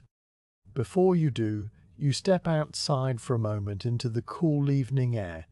the stone path cold under your sandals, the sky above the geniculum, a deep velvet blue scattered with the first bright stars. The river is a dark ribbon below, its surface catching the starlight in small shifting points of silver, and the ships at their moorings are dark silhouettes against the water, their masts rising like bare trees in winter. The air smells of the river and of the distant smoke of cooking fires and of the cool green scent of the hillside gardens, and you breathe it in deeply, letting the freshness clear the warmth of the workshop from your lungs. A single light burns on the deck of one of the grain ships, a lantern hung from the forestay, and you watch it for a moment as it swings gently with the motion of the current, a small, solitary point of light in the darkness. After a while you step back inside and push the heavy door closed, the iron hinges turning without a sound because you oiled them last week with a drop of olive oil. You slide the wooden bar into its brackets, the bar worn smooth by generations of hands, and the workshop is sealed for the night, a quiet, enclosed space lit only by the single lamp on the cutting table. You walk back across the flagstones, your shadow long and wavering on the walls, and you pause beside the lamp, looking around the workshop one last time,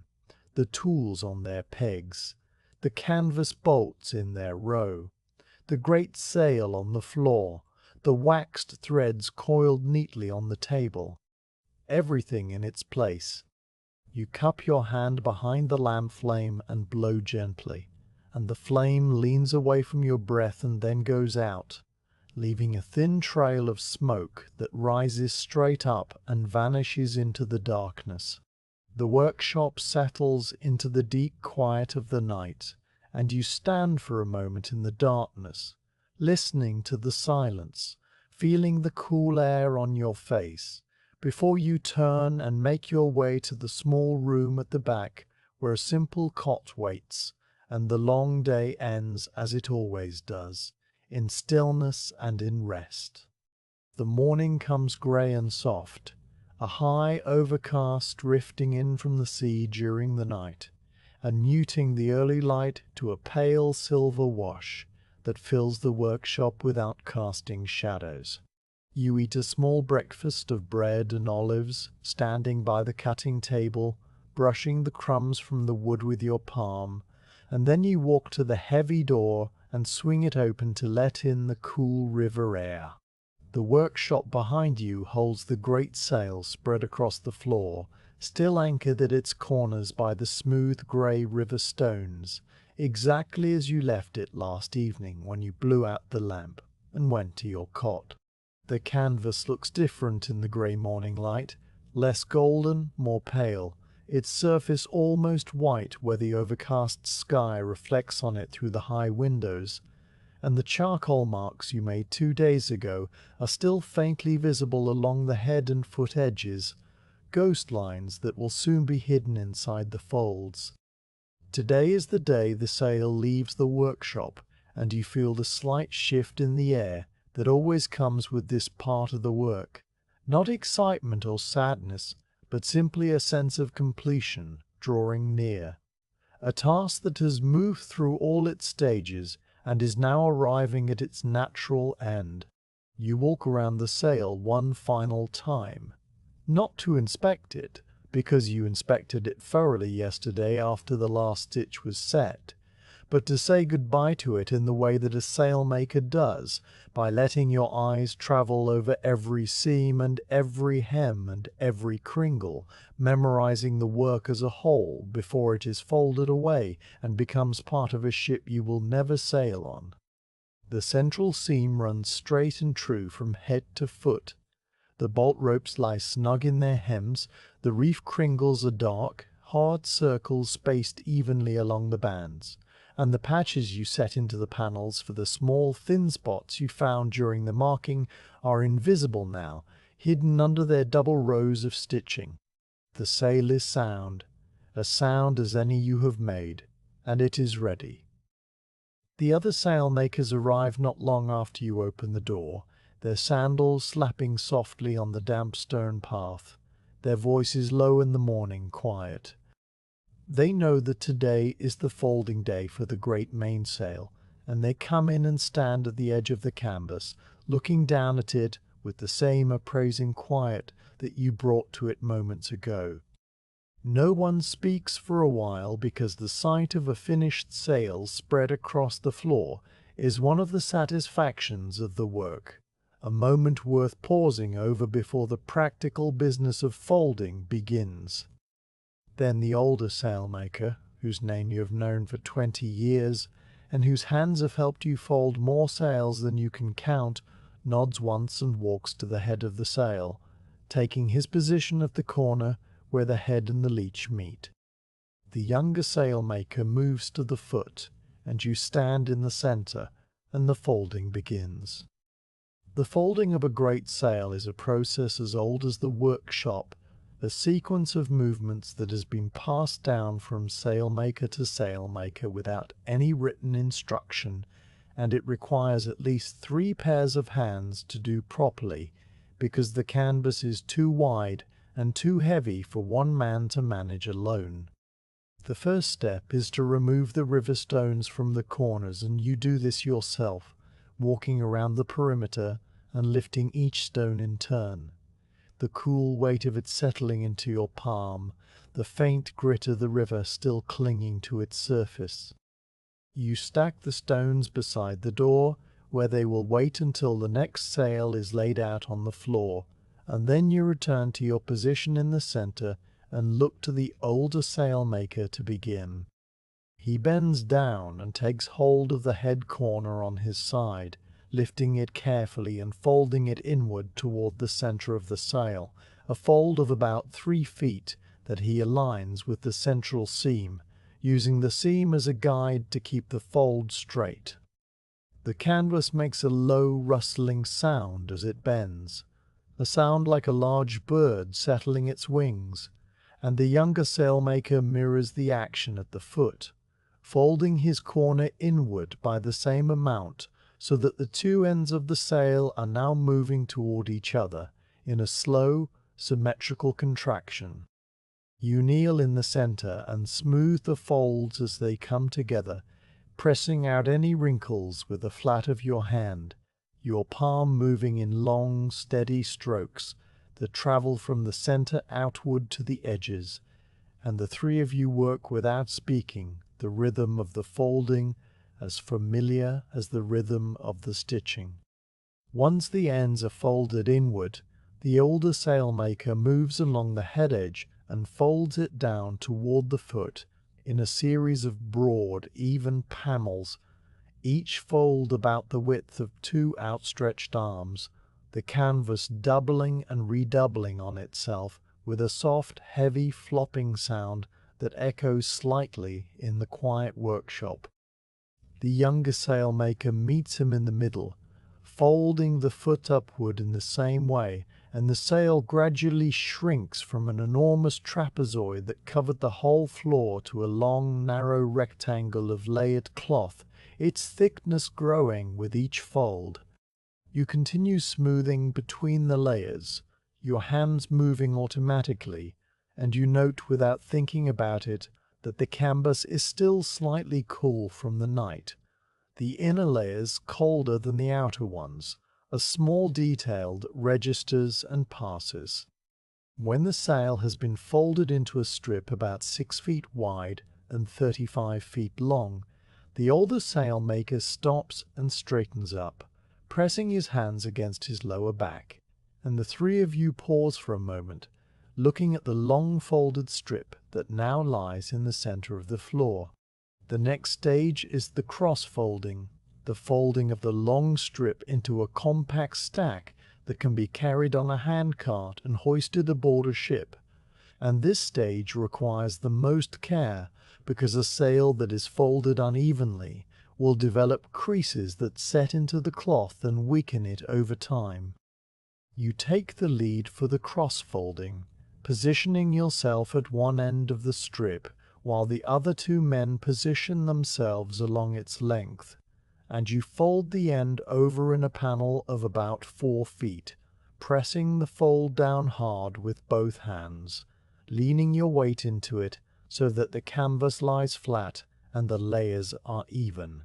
The younger sailmaker folds the next section, bringing it over the first panel and aligning the edges, and then the older sailmaker folds the third section, the strip shortening with each fold, the stack growing taller. The sound of the cross-folding is different from the sound of the long folding, a deeper, more solid sound, a muffled thump each time a new panel is laid on top of the stack, and the canvas resists slightly now because there are many layers pressed together and the air trapped between them must be pushed out. You work the air out with your hands as each fold is made, smoothing from the center outward, chasing the pockets of trapped air toward the edges, and the canvas makes a soft whooshing sound as the air escapes, a sound like a distant breath. The stack grows to 6 layers, then 8, then 10, and by the time the last fold is made, the sail has become a compact rectangle of canvas about 4 feet square and 2 feet thick. Its edges even, and its surface smooth, the whole great trapezoid of the mainsail reduced to a block of cloth that 2 men can lift easily. You fetch a length of old bolt rope from the storage alcove, a piece that is too worn for use in a sail, but still strong enough for binding, and you pass it around the folded stack in both directions, cinching it tight with a series of hitches that will not slip, the rope biting into the canvas just enough to hold everything secure without leaving a mark.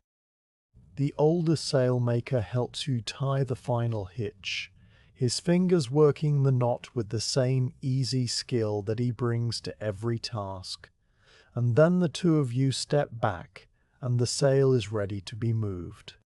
The handcart arrives a little before midday, pushed by 2 crewmen from the Isis, the grain ship that will carry the sail to Portus and then onward to Alexandria.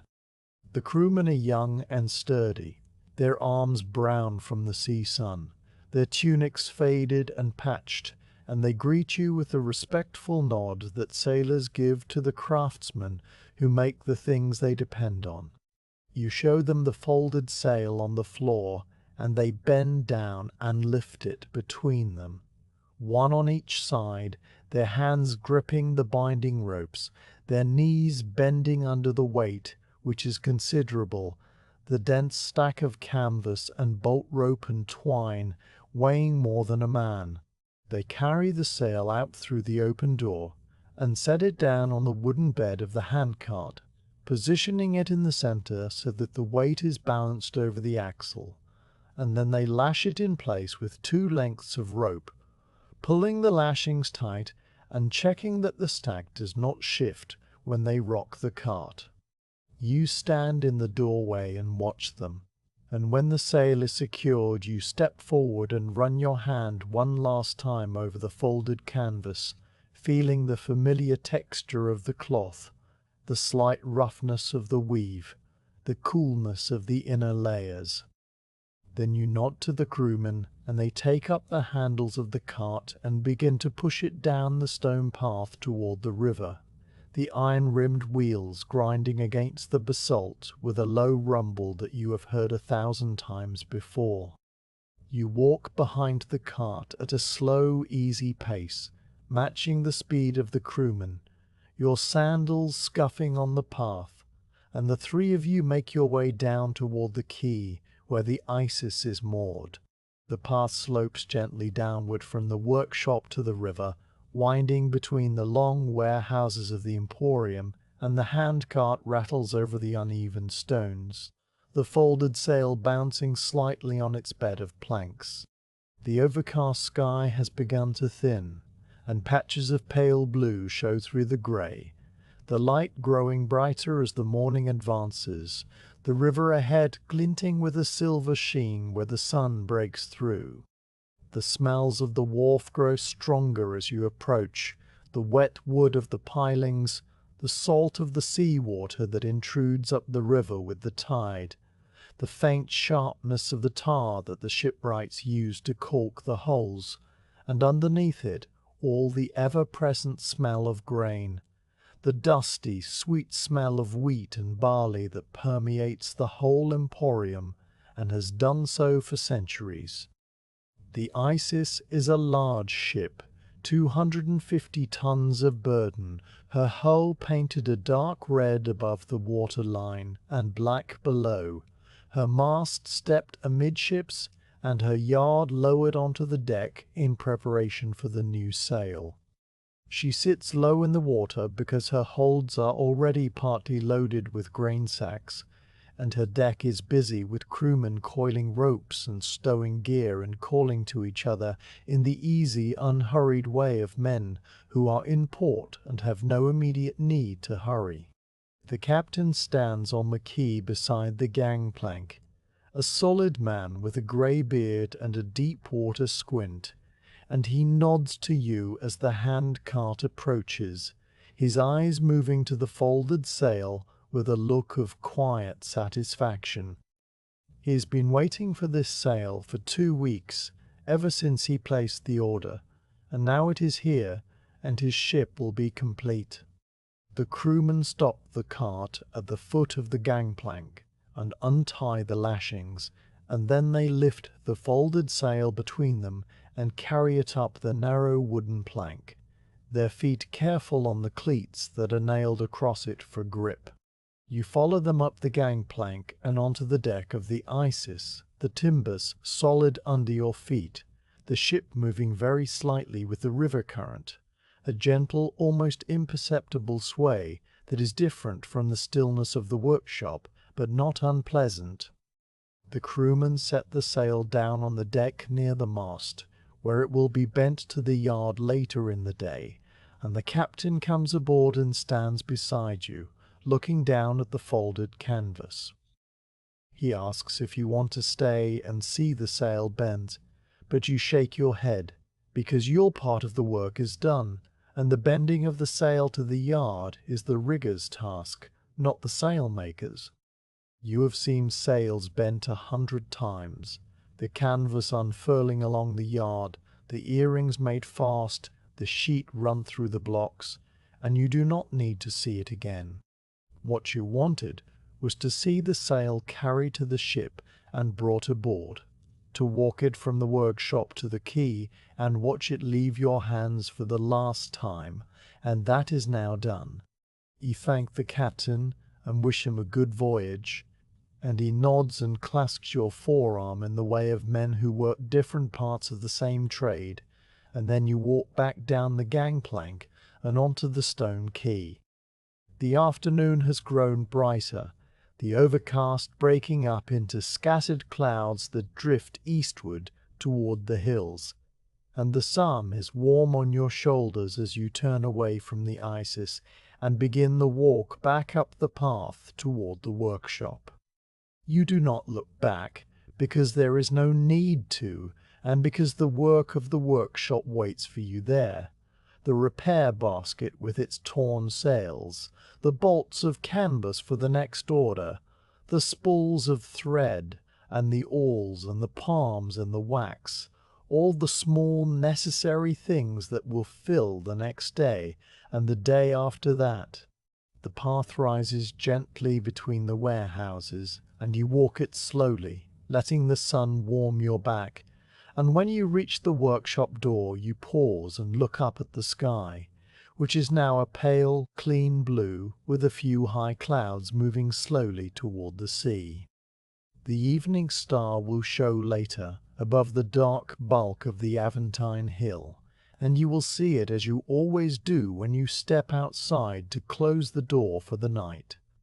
But for now, the afternoon stretches ahead in a long, calm span, full of canvas and stitches, and the quiet rhythm of the work that never really ends.